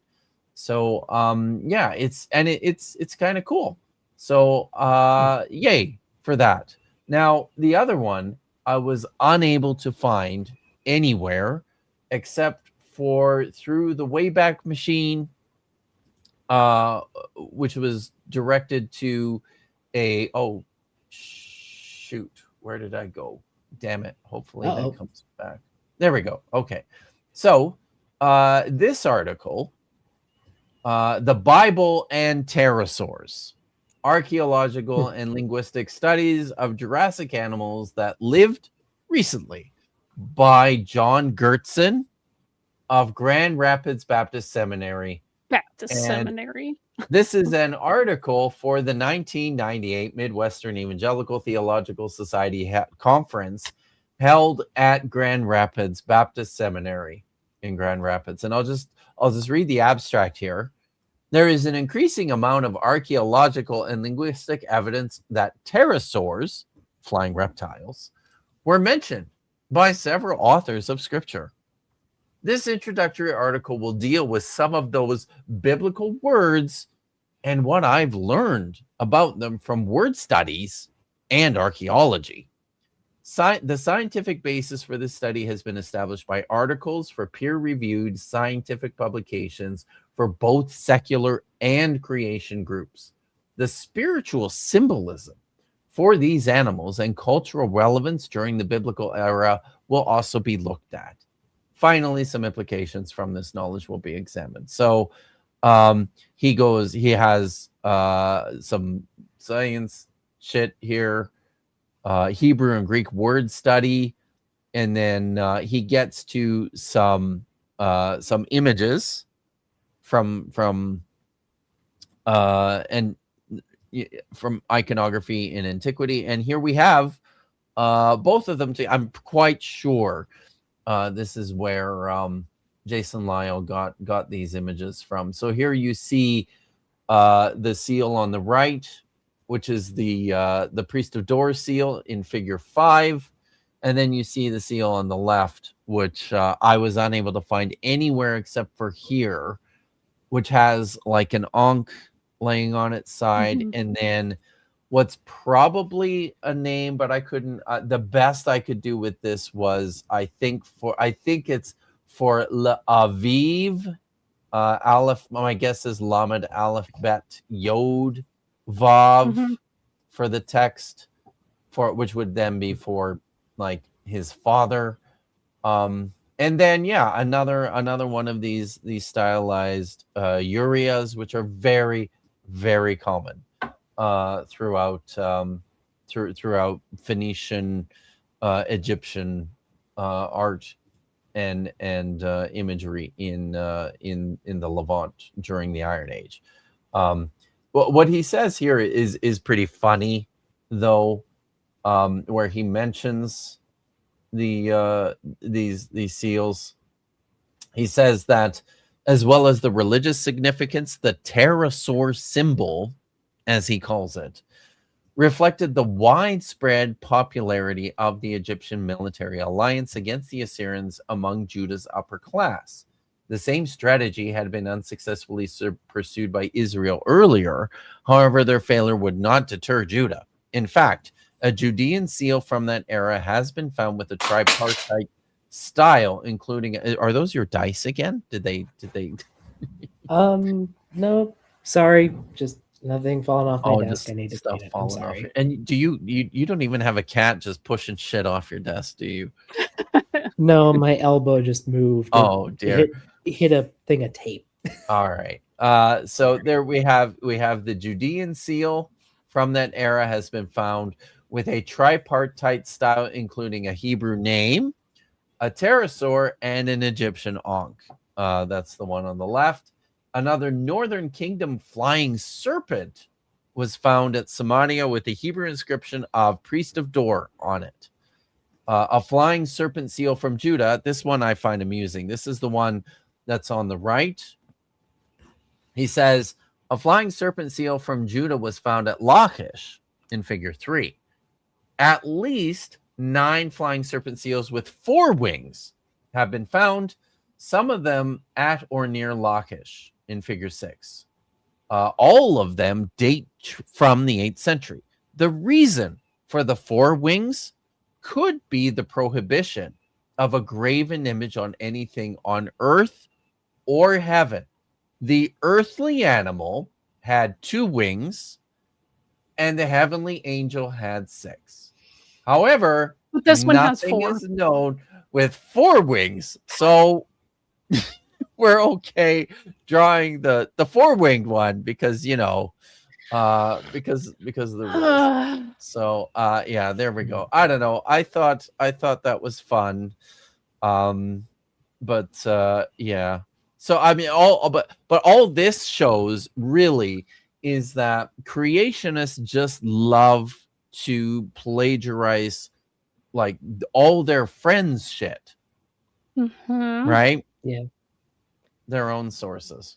Good job. Good job. Jason Lyle.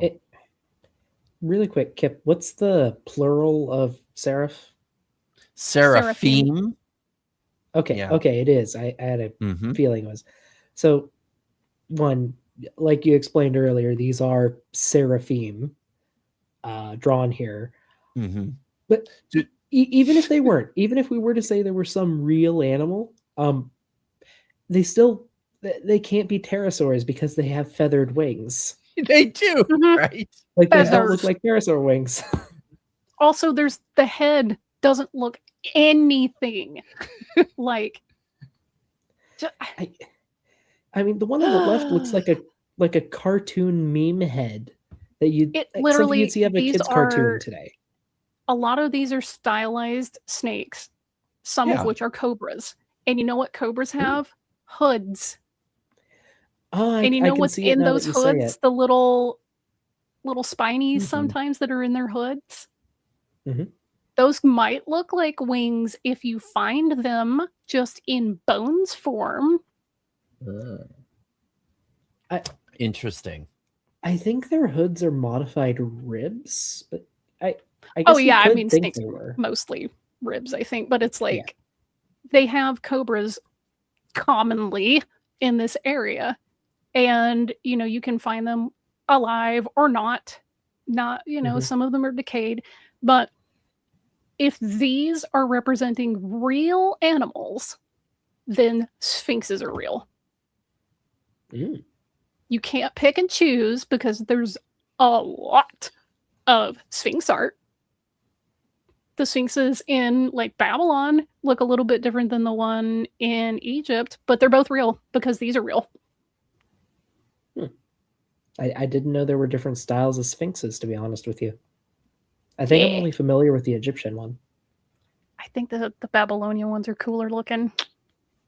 I will look them up. That's just me though.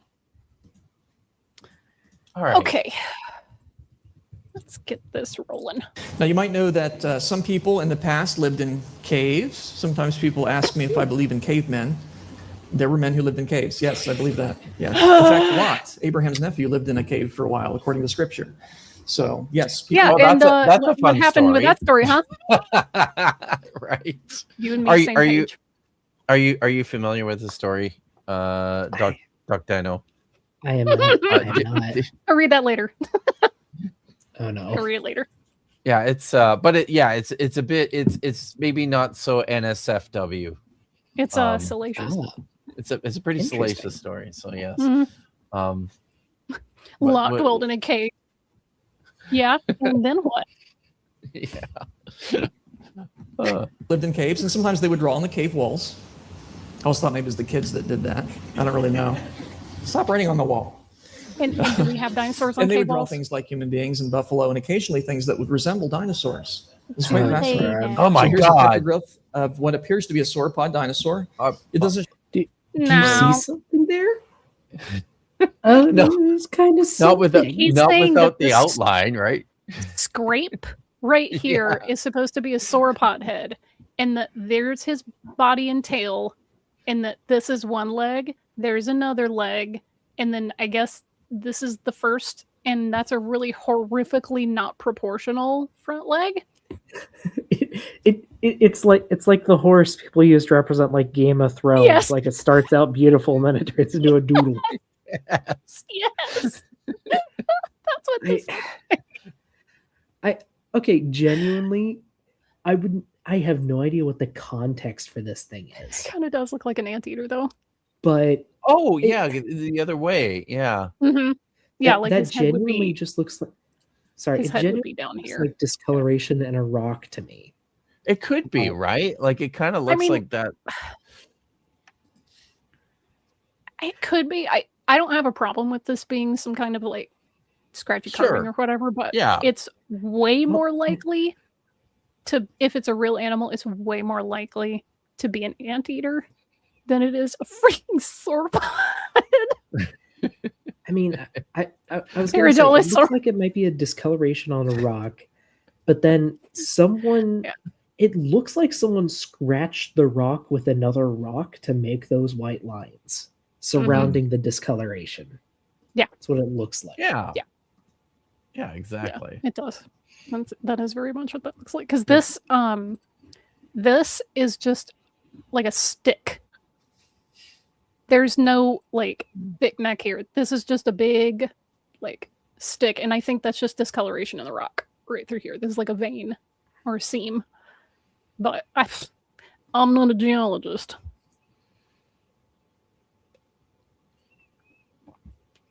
So, yeah, this is a Paradolosaurus. A Paradolosaurus. I like Yeah. it. Yeah. Show up well in the PowerPoint, except we enhanced it for you on the right, so you can see that. But once you see it on the right, you can see it on the left. Paradolia. There's another one. This is from Natural Bridges National Monument, Utah. They say it's hard to photograph, but when okay. you're there, it's obvious. It's just a very obvious. That one I know about.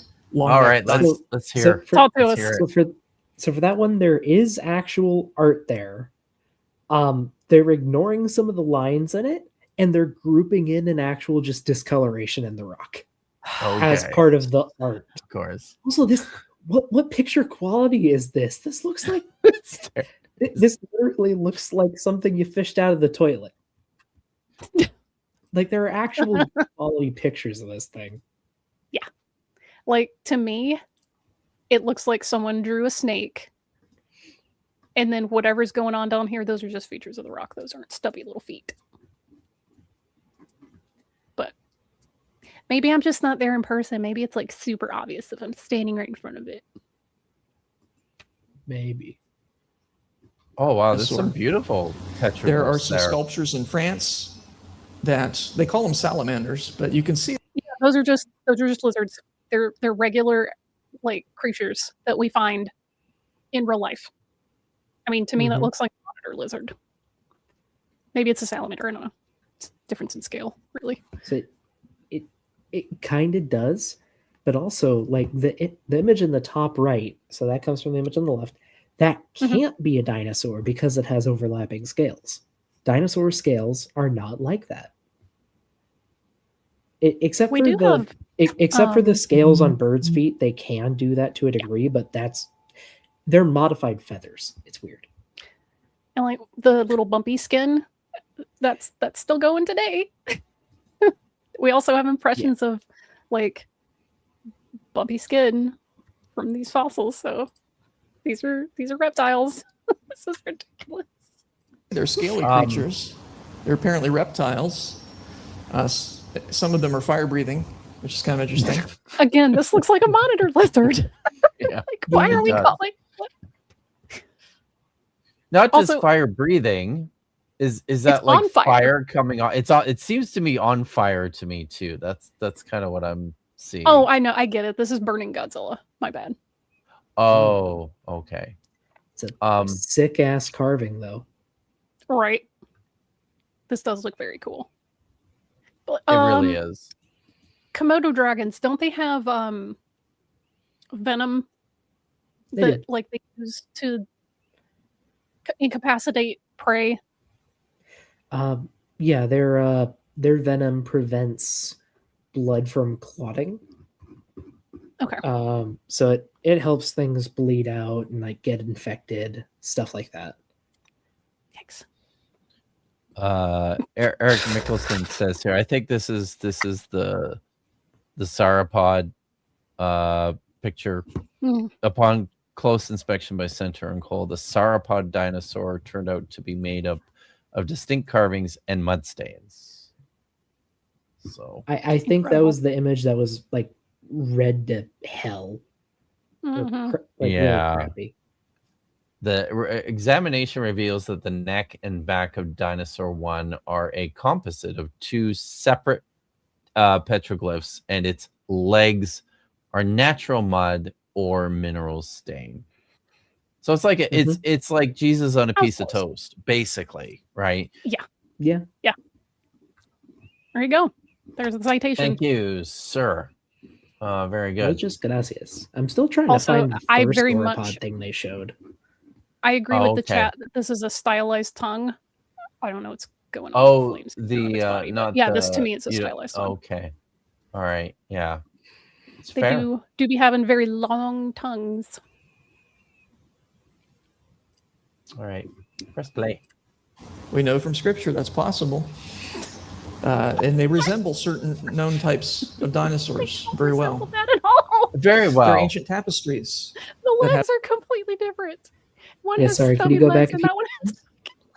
Okay, hang on. Let me scrub back. Ugh.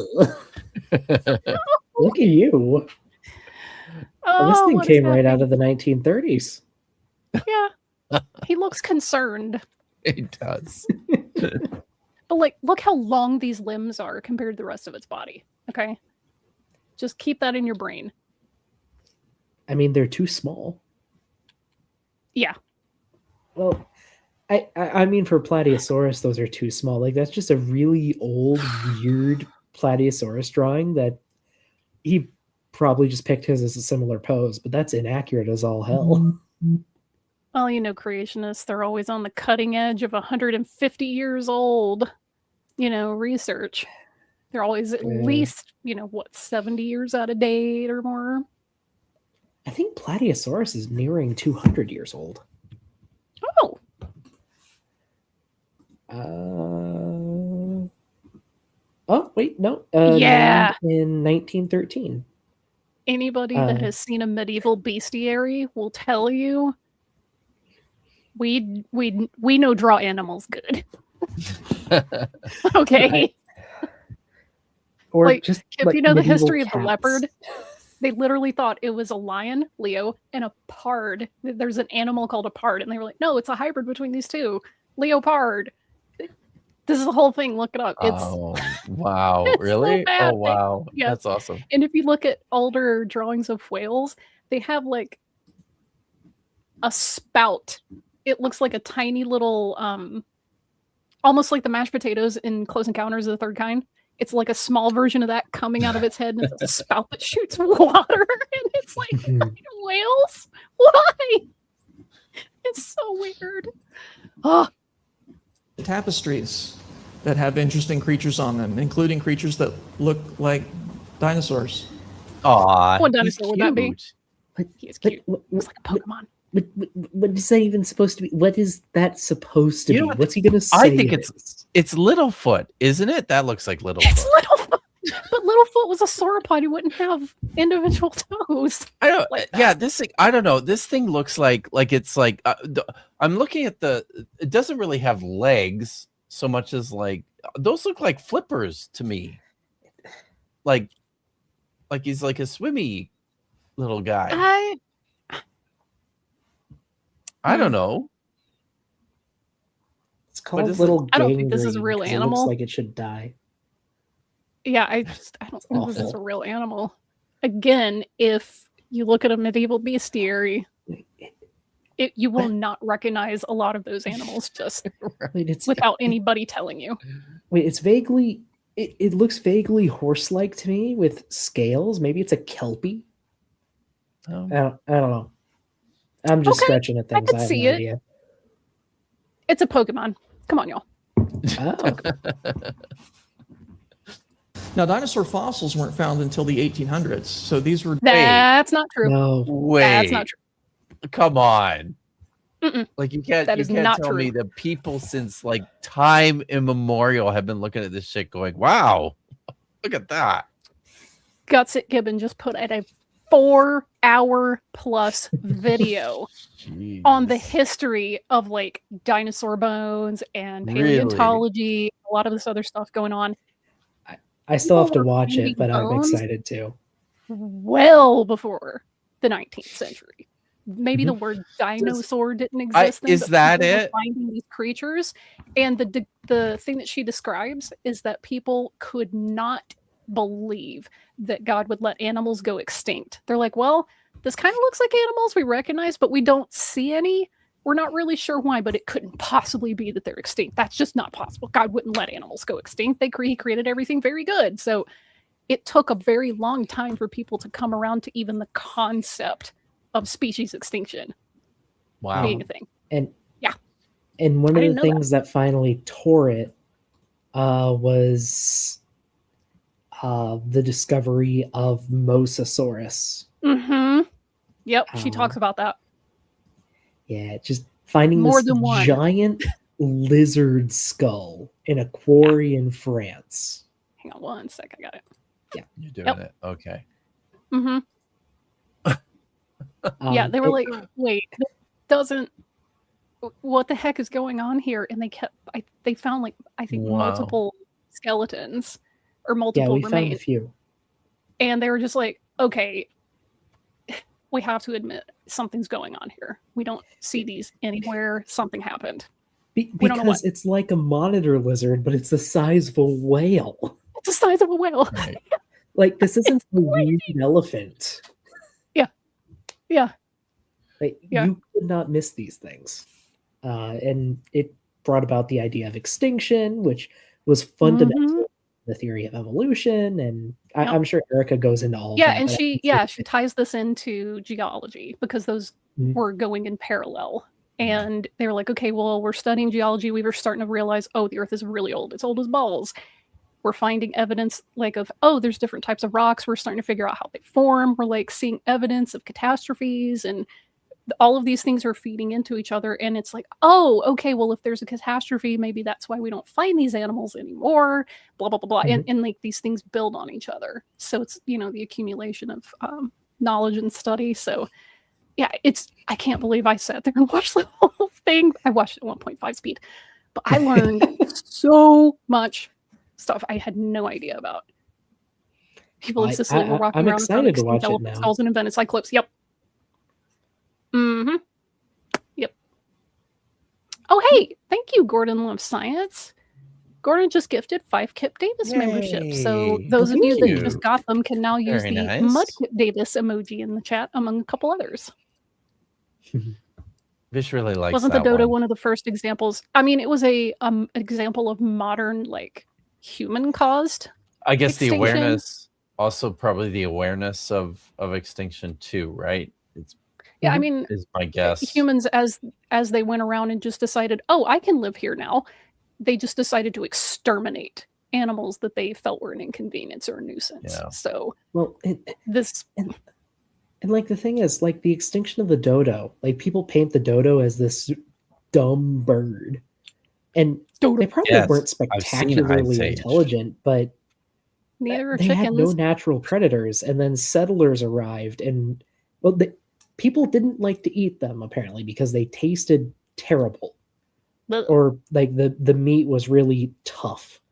But that doesn't matter to cats who love bird eggs and pigs Yes. and mice. Yes. Mm-hmm. Okay. Yeah. And that's the thing with was it quokkas? They're so cute and they're very friendly because they don't really have any predators. So when humans show up, they're like, "Oh, okay, what's up?" They Why would look they super be afraid of friendly. you? And they Yeah. look super friendly. Quokkas, quokka mothers will throw their babies at potential predators as a defense mechanism. She can always have more. So Yeah. that's the thing. She'll just pop that thing and be like, yeet.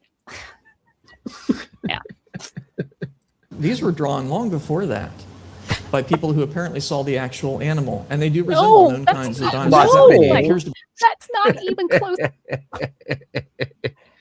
Hey, it's a One, Myosaurus. One, that's an awful drawing. Two, that's misspelled.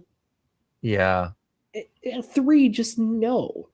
Why that's can't they get Myosaura. wrists correct? I- Yo. Was this an AI generated Myosaurus? No, I don't think so. I mean, there's some kind of credit down here, but that doesn't seem to be AI generated. Like, that it's looks good almost enough. like an old toy. yeah, it's good enough that I don't think AI would be able to make this, but also it's one of those common things about the wrists with theropods. People it's Jurassic Park too. They have like the hanging limp wrist. That's not how wrists work. Like, So hadrosaurs are one of the only groups of dinosaurs that could pronate their wrists. But with that said, that's not what a Myosaurus. Yeah. That's not what Yeah. a Myosaurus hands look like. Logvogels by the Dutch. So Bark I love that. That's great. that's great. isn't Thanks, it? Dutch. Such a fun language. Yeah. That's how you spell my. a juvenile, Not how you spell perhaps a Maya. Myosaurus. This particular sculpture is from China. It's thought to be 4,000 years old. This is thought to go back to the time of Job. Pretty amazing. And you look.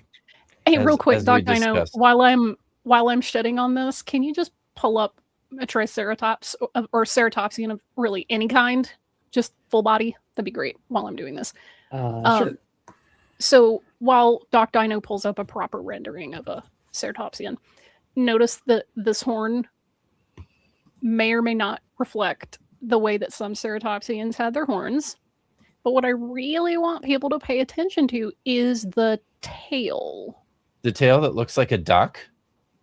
The tail that has maybe like a little poof at the end, Yeah. and the snout that's, again, this is a snout. That's not like the parrot beak thing that a lot of the Ceratopsians seem to have. Very So, importantly, picture the Job was writing long tail, and then look at the tail of a Ceratopsian. Does that look anything like the correct tail? No. The emerald, the jade statue has like also has like a back fin thing happening too, doesn't it? Mhm. Yep. Also, Yeah. I tried to find this thing. Oh. I could not find it except in creationist blogs. I don't know if this is a real thing or if this is just a thing a creationist carved. I can't find it in any museum or anything. It's as Or realistic maybe- as it sounds. It's like a, or maybe this is like a plastic Pokemon toy that This someone let's brought see, home. It could be. caption. Let me see if I can embiggen it for myself here. Darn it. Sorry. important point from Ken Scaletta that we talked about last time Doc Dino was here. No, Job is nowhere near 5,000 years old or even 4,000 years old. Job was written during the Persian period. When was that? The Persian period, so like 400 BCE. Yeah, Okay. it's about 2,400 years old. The Book of Job. That's the oldest book in the Bible. Also, Job was from China, clearly. Obviously, the well, East. that's according to one Kent Hovind, I believe, isn't it? that Joe was from China. Yeah, I've heard that. Yeah, I can't find this figurine anywhere except for creationist blogs, so I'm just gonna go out on a very short limb and go fake. Oh, not only that, I found an almost identical one carved from a different kind of rock on a creationist blog picture. This is On a creationist blog picture. allegedly from the Hongshan culture, but when I pull up actual carvings from the Hongshan culture, they don't look anything like that. They look like they have pig heads and then dragon bodies. Like, oh yeah, look at that. that's an actual like Hongshan figure. Wow. I hate these freaking pop-ups. Bye. But yeah, and then like here's another one. They don't look anything like whatever the heck. Nothing at all, Yeah. right? So I think that's fake. I was also gonna say for an object that's 4,000 years old, it looks to be in remarkably good condition. I mean, On the jade basis of this preserved picture. pretty well. Yeah. Yeah, they can be preserved pretty well. Like, there's a lot of I don't know. artifacts we find that were buried with old emperors. They seem in really good condition. Okay. All right. I don't know that that's pristine, but Yeah. you know, yeah, I don't know. Yeah, I think this is fake until they can produce the actual figurine in an actual collection or museum or whatever. This is fake. That's I'm just gonna With say. proper documentation, which they never have. and provenance. Yeah. So yeah, fake. Get it, and it's like that is just so obviously a ceratopsian dinosaur, perhaps a Cephalosaurus or a Monoclonius. No. See, he's even got Sorry, Monoclonius. But Monoclonius hasn't been valid since like 1890. Creationists Dude. always on the cutting edge. And here's another Hongshan turquoise dragon. Fake. That doesn't look like any of the other ones. Yeah. Yeah, fake. Produce the collection that this is in, Jason. Eric Mickelson says, when I image search it, all the results are toys after the creationist Instagram result. Yeah. Yep. That's what I'm seeing too. Tree Clan says, well, what if it's in Carl Baugh's museum? Exactly. Then it's uber fake. Oh. 3D printed. It's not 3D printed unless they spent actual time sanding and filling it before they painted it. Yeah. That's the cosplayer in me. It's like 3D prints don't look that smooth. You have to spend a lot of time, or you have a very, very expensive printer to get no real visible lines. I mean, we have actual instances of this happening, right? This is the Peruvian, was it Peru? Inca stones. The Inca stones, yeah. Where people are just manufacturing things to sell to gullible white people. Right? Like that's it. That's all they're doing. I mean, so yeah. Woo. Also, Hongshan dragons are called pig dragons because they have a pig head and like a snaky dragon body, as I showed. So yeah, these are fake. These are like ultra mega super fake. Let's see, what was the other one? Yeah, China's notorious for doing a booming business and carving whatever people are willing to buy. And yeah, that's my Team U dinosaur toy. And from China, again, 4,000 years old. Looks a lot like a Protoceratops. I have a little Spinosaurus figurine that looks like that same style that I got from a gift shop out in Wyoming. Y'all, if they saw a Protoceratops, they would not have given it a snout. Okay, look. No. This is like a little chompy beak. It looks like what's the pliers that you can use that like cut wire, and that's a snout. But I mean, that's a Protoceratops. Where are the little horns coming out of the side of its cheeks? I mean, it also just like that's not how a Protoceratops. That's not its proportions. That's not how its back or its tail looks. Protoceratops actually has a really distinct, interesting looking tail. It's a very meaty, beefy looking tail. It's like weirdly high. It's almost like it has a sail on a tail. But have you guys considered that ancient people are bad at art? I mean, we kind of are. People are, unless you train for many years, we're not just naturally great. And yeah, it's not like a turtle. That's kind of what it looks like. With giant eyes. Oh, there's still just like obvious details that like you don't have to be good at art to get them right. Like it has a big fan-like tail there. And that thing just doesn't. Mm-hmm. Looks like a 1940s dinosaur toy, which is probably kind of does. Right? Yeah. Yes. Yeah. I think it's also fake because he in the caption also has Hongshan turquoise dragon. No, it's not. It's not a pig dragon. So ridiculous. Kind of amazing. Bishop Bell's tomb in Carlisle Cathedral. Now we know when this guy died. He was buried, and that's his tomb, and that was in the year 1496, long before any dinosaur fossils had been found. Wrong. No. Wrong. What? Yeah. People found fossils. They didn't call them dinosaurs. I mean, going back to China, like people have been writing about finding what we now know to be dinosaur fossils in China for literally thousands of years. And we know this because they're found in the same places that dinosaur fossils are found today. Nice. Like they're right? huge bones. Yeah, and like if this is in 1496, that happens to be right in the smack center of like my historical hyperfixation. Documentation was not rare for things. People wrote stuff down constantly in the 15th century. So I don't know where he's going with this, but it's probably going to be somewhere very dumb. And you'll see along the sides of his tomb, there are these brass strips. You see those? There's one on the bottom too, but it's been worn off due to time. There's normally a carpet that goes over that, and people walk along, apparently preferentially the bottom part of that, and it's worn off with time. But the other 3 brass strips remain, and there are carvings of animals in them. Here's some examples: a bat, a dog. Okay. Again, these aren't like Michelangelo level carvings here, people.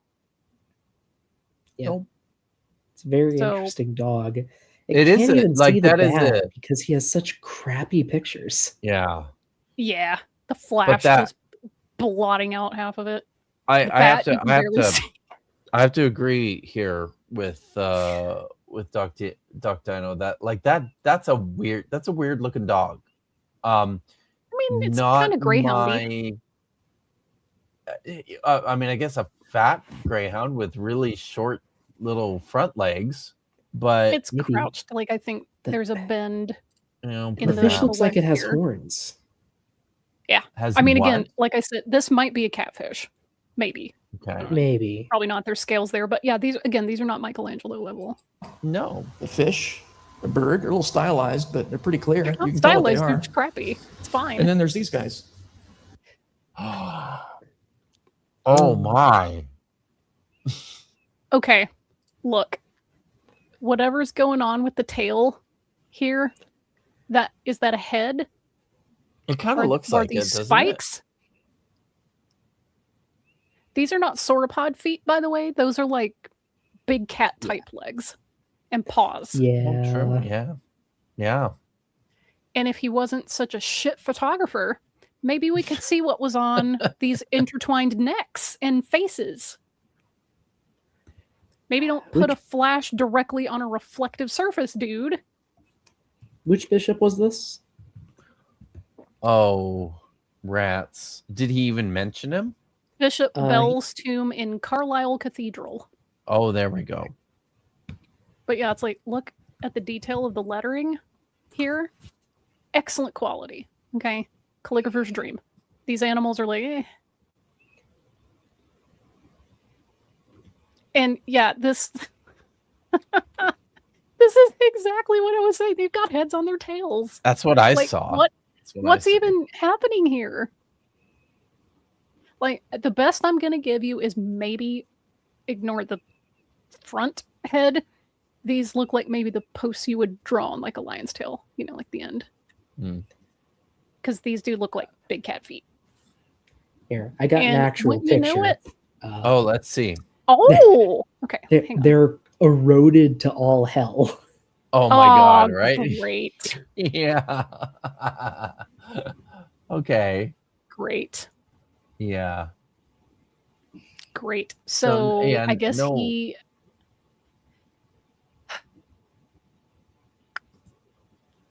Wow. Huh. They can be whatever So- you want them to be. Okay. Yeah, this could be whatever you want. Sure. Honestly, that compared to this is this top one is what is actually there. Yeah. Can't see shit. Down here, It's they're got a just making this digital up. This is just enhancement. vibes. Yeah. Just vibes. Oh yeah, John Goodrum saying bad camel. Hmm. Eh, Camels don't really camels have don't have super tails like long that. tails though. They also So- don't have two heads. well, heads on their tails. Yeah. Yeah, Jason Lyle. God. Okay, we're so close to the end. Isn't that interesting? And That's No, the word for it. that is not what the complete left creature looks like. These little lines right here Mhm. are not on the original. Those Mhm. are not Yep. there. That has been worn away because these are not very deep carvings. Yep. And just what the hell is going on with this tail face thing? Oh, I think I know what he's going to say it is. I think he's going to say it's a sauropod called Shunosaurus. Oh god. It has a Face on the club tail, which spike we only tail. recently discovered in the fossil evidence. There's a temple in Cambodia. We think this goes No, this is a Oh, no, not even hippopotamus. maybe. This has been debunked so many times. I am so tired of people using this. back to around I the thought it year was It's like rhino. Angkor 800 Wat. I think. AD, Hold on a sec. and it's What got was that? carvings of human. This is in Cambodia. I think the temple it's in Angkor Wat, which is a Yeah. very popular tourist spot. That is a hippopotamus. I It thought is it was a rhino. impossible to be a stegosaurus. I thought it was a Cambodian rhino. Oh yeah, it could be the rhino too. Sorry, thank you. But there's a little knob that some people say is the beings horn. and various animals. This is a bad angle. And one of the carvings. You know Yep. what Stegosaurus famously has that this carving does not? Come on, Doc. I know Thagomizer. you know this. Thagomizer. That's right.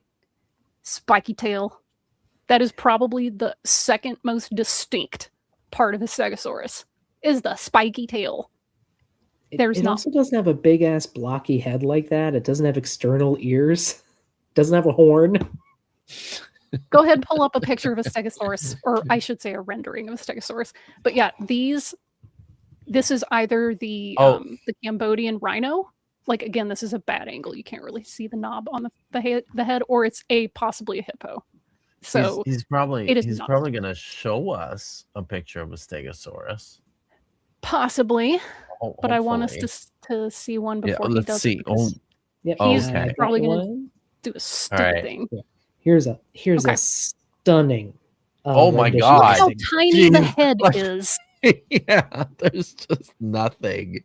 Look how It's just little bitty, and it's also nothing. kind of snaky. Like it has a neck, a proper neck. Yeah. And again, Thagomizer, spiky tail, Also long tail, by the way. long yeah, tail, Point that right. which Holy makes cow. sense. If you have a melee weapon, you need to be able to swing it around. Mhm. My goodness. Okay, so note again: long tail, spiky tail, tiny little head on a long neck. Mhm. All right, just keep that Also, in mind. Just for Does the that look record, that anything art was, like this? No. Sorry, that art was by Fred Wirum, one of my favorite paleo artists of all time. He does stunning. It is. It really is Very nice. awesome. Yeah. So yeah, knowing what a Stegosaurus actually looks like, this is in no possible way a Stegosaurus. No. Okay, look at that big head, no spiky tail. It's giving Bounty Ball cursed. Jeremiah says it's giving Moneyball curse tablet. I think he's talking about the brass strips. Yeah, the brass But yes, Yes. definitely. So if you're Very not sure, Doc Dino, the monoball Yes. curse tablet is Mhm. a piece of lead that's about 2 by 2 centimeters that was found in the dump piles of an old archaeological excavation, and so the people who found it had it tomographically scanned, and it's got striations on the inside because it's been, it's lead and Tossed it's around been and pressed scratched, shut, yeah. Mhm. and they read the striations and the marks in them and came up with like a whole set of sayings. It's quite something. If you, it's 'Cause insane. it doesn't. Just hearing that doesn't- reminds me of those like lead swords that were found in like the American Southwest Yeah. that have These have Hebrew dinosaurs from a on 'em. These are textbook real. engraved in them. Yes. What's funny about that curse tablet, quote unquote, it doesn't have any characteristics of writing that we know of. It doesn't go in lines or like arches or Like columns. clusters. It's just scattered everywhere. It's like Yes. scrabbled pieces just dumped on a thing. Like, Oh, nuts. so ridiculous. It's Also, yeah. Bitsai says, serving curse tablet. This is the only stream anywhere you can hear that phrase. We are proud of that fact. It's very true. Very much. Sorry. Oh, Looks like that. Damn Looks it. like one of the plated dinosaurs, like a stegosaurus. it literally Oh! does not. Oh my God. His picture doesn't. Yeah. His picture doesn't look anything like it. Also, No. that tail's really bad. It should be more like up off the Yeah, ground. I think that's But from yes, the 80s. A lot of the ones from the 80s look like that. yeah. Stegosaurus has seen a lot of news like in the last decade or two. So anytime we see creationists peddling an old reconstruction, it's This is a bit on the Yeah, nose. they're just dishonest and they're lazy. Like if he showed somebody that on the street and go, "Are these the same?" I hope the person would just look at him like he's a complete idiot. Serving curse tablet. It's part of the lore That's now. so good. Yes. Perhaps. Pretty interesting. No. The Australian Aborigines have a legend of a creature that lives, they think it still lives in Lake Galilee in northern Queensland of Australia there. They call it Yaru. They don't know what a plesiosaur is, but that's their painting of Yaru. Isn't that fascinating? Apparently one now that I'm not familiar provide the with at all. date? Can he? I've seen this before. Can he provide the date? Who discovered it and when? Was this pre or post contact with Christianity and Christian settlers? And was this pre or post discovery of like plesiosaurs?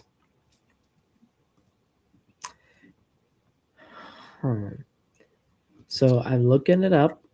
I'm seeing Because it's really, really weird to me that whoever painted this did a really good 3-flippered plesiosaur, allegedly, and shitty little stick figures.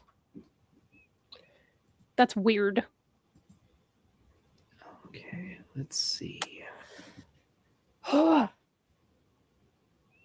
I've seen Ken Hovind use this. Look, there's another one of the little tribes members in its stomach, and they're trying to kill it to get their man back.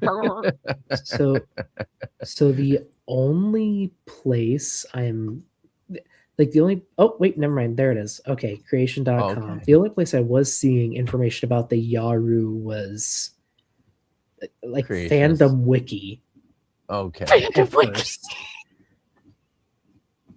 Does that mean there's Yaru. fanfic? There's like monster fucker fanfic of the Yaru. There has to be. Okay, all I'm seeing is creationist shit again. That's I don't even know if Okay, this is like good. an actual wait. legend or if it's just creationist Great. shit. So then, you know what? Until we can find actual non-creationist sources, I'm gonna call this fake too. had died and they opened It it, up. definitely You can doesn't see look the like digestive old tract there. Aboriginal So, art. I can say You that. see the flippers. The fourth one's underneath it, so you can't see it. But the 4-flippered, long-necked, aquatic. That's not 4-flippered. There's literally 3 flippers, dude. Well, he Where's says the fourth flipper? He says the one is underneath the body there. Why would it be under the body? Well, Flippers because don't it's like, work like I mean, that. it just it lost it. I guess it's a 3-flippered Okay. plesiosaur. Working my flippers to the bone in the creationist minds. Pretty interesting. Looks an awful lot like a plesiosaur. There's a legend in the African Congo of a creature the natives call yeah. Mokele Mbembe. Oh my god. That's their name for it. And if you show them a picture of that animal, they'll say Mokele Mbembe. If you show them a picture of Yeah, it turns out if you ask a lot of leading questions and you give them pictures of stuff to pick Right. out, they're going to go that one.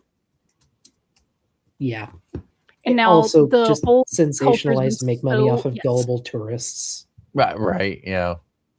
And the culture's been so polluted by Westerners coming in hunting for dinosaurs that you can't even get like accurate historiography or what is it, like folklore and stuff on this. Great, thanks. Yeah. See, this is a thing I knew about that. That's an actual like mythological creature that I've heard of from the Aboriginal peoples, the bunyip. People always forget about the bunyip when they're doing cryptid lists. Respect for my bunyips there. bear, they'll go, I don't know. Right? Because they've never seen one. Why would there be bears in the freaking African Congo? Did I mishear? What the? No, I think But they've seen that, apparently. They claim it kills elephants. Okay. Eyewitness reports are as recent as 1990. Yeah, that's then they like stop. 30 some odd years ago. So it might be gone now, sadly. But it makes me feel very old to know that my life might have overlapped with a dinosaur. Your life does overlap with dinosaurs. You eat chickens. yes. Rah! Tree Clam Dad says they also claim I kill elephants. And there are lots of these legends of various creatures, like monsters and so on. I think Do you want to stop there that's- or? Yeah, maybe Okay. we might. We probably we're almost done, so it's probably more of the same. Okay. Yeah. And we're coming up on almost 5 o'clock here. So Yeah. fun fact: Are you gaming? Indigenous people will often lie to credulous outsiders because it's funny. It is, especially if they pay you.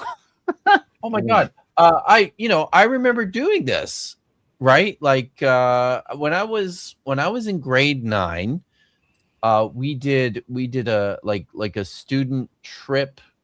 It was like an exchange trip where we went to Newfoundland Mhm. and spent like 2 weeks there, going like hanging out and going to school with like Newfie kids from one of the local schools in St. John's, and then they came to Calgary where I lived, and we did the same thing, and we told all the kids in Newfoundland that all of us, because outside of Calgary, it has the reputation for being it's called Cowtown because of the Calgary Stampede, because there's like a huge beef economy there, and like cowboys, like it's Western shit, that kind of stuff. So we just told everybody that we all have cows living in our backyards.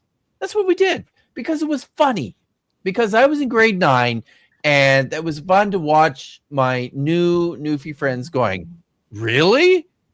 And to come and go, where's the cows? Right?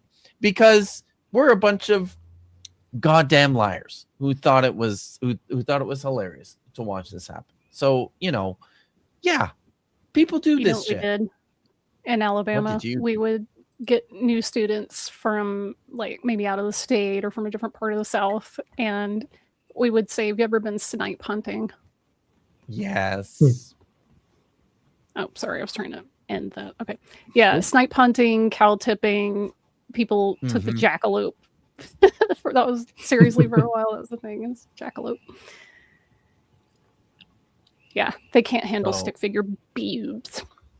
Jackalope's yeah, perfect jackalopes. example. Mhm. Yeah. Yeah.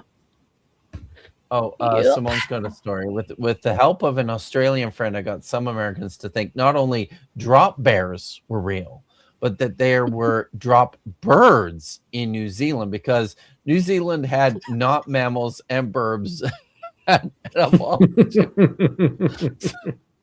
to fill That's so That's great. the same ecological niche as drop bears in Australia. That's very clever, Simone. Well done. amazing. Amazing. I love that. Many of us have been snipe hunting. Many of us. Yes, indeed. So, yeah. Yeah. Yeah, it just wow. So, I mean, that was some fun creationist bullshit, and we learned some new dinosaur stuff, which was cool. So, thank you for that, Doc Dino. Thank you for having me. Yeah, Not as much Bible stuff this time. I feel sad. Oh well, we did get to look at seal impressions of Seraphim, though, which was all right. So, yeah. So let us know. Remind us again where you are, where people can find you, and the stuff that you do. People should go and subscribe if you haven't already. Thank you. Anything you got coming up? Sure. Hi, I'm Doc Dino. I talk dinosaurs. Not a doctor. Name is a parody of Kent Hovind's moniker. But I do like to teach people about dinosaurs and debunk creationists. I like to do both. Also talk about rocks. I'm going to be streaming tomorrow at, I believe, noon Eastern with Dapper Dino. He's going to join me for a couple hours before he does his show later in the day. Yeah. All right. We are going to be continuing we're going to be covering a presentation kind of like this one, except much more aggravating to us personally. We're going to be talking about why birds are definitely not dinosaurs for sure. Wow. Okay. But other than that, I'm also working on a few videos. Okay. So going to be talking about dinosaurs and stuff. But awesome. That's all for now. That's cool. All right. Cool. So, as mentioned, Vish and I will be on with Dapper tomorrow after he's hanging out with Doc Dino on his channel. And what are we doing? Baraminology. We're doing baraminology tomorrow. He found the real video this time. Yeah. So come and check that out at 3:00 Eastern, noon Pacific. And then I will be back on this channel with Dr. Tapioca Weasel and Nitty for another installment of Budget Scripture Saturdays. And then I will be back on Thursday evening for my usual Hebrew reading stream with Rabbi Hannah. But Sweet. There will be no stream on Friday next week. So I am just I'm taking it off. I've got a busy weekend, but I'm very excited about this. We're going to be back on the 10th of July with two special guests. Shang Tsai, Mindful Living, runs a channel. He's got a background in psychology and statistics and is doing some really, really good counter-apologetic stuff. So he will be joining me along with CJ Cornthwaite, and we're going to be looking at some stuff by a truly appalling person named Trent Daughtry, who was formerly a philosophy professor at Baylor University before he was drummed out in disgrace, and it's all just as bad as you can imagine. And some of his ideas about probability and the resurrection and biblical studies. So come and hang out with Shang Tsai and CJ and Vish and me in 2 weeks from today. And I think that's it. That's it from me. You got anything going on, Vish, or just there's some crazy real life stuff. So that's eating up a lot of what I tended to spend my other time on. All right. Well, real life keeps happening, right? So doesn't it? Unfortunately. All right. I'm gonna find the outro here. And Be yeah, excellent to each other. yes, please do that. Stay safe, be good, and as always, Hail Bratma. Hatikva.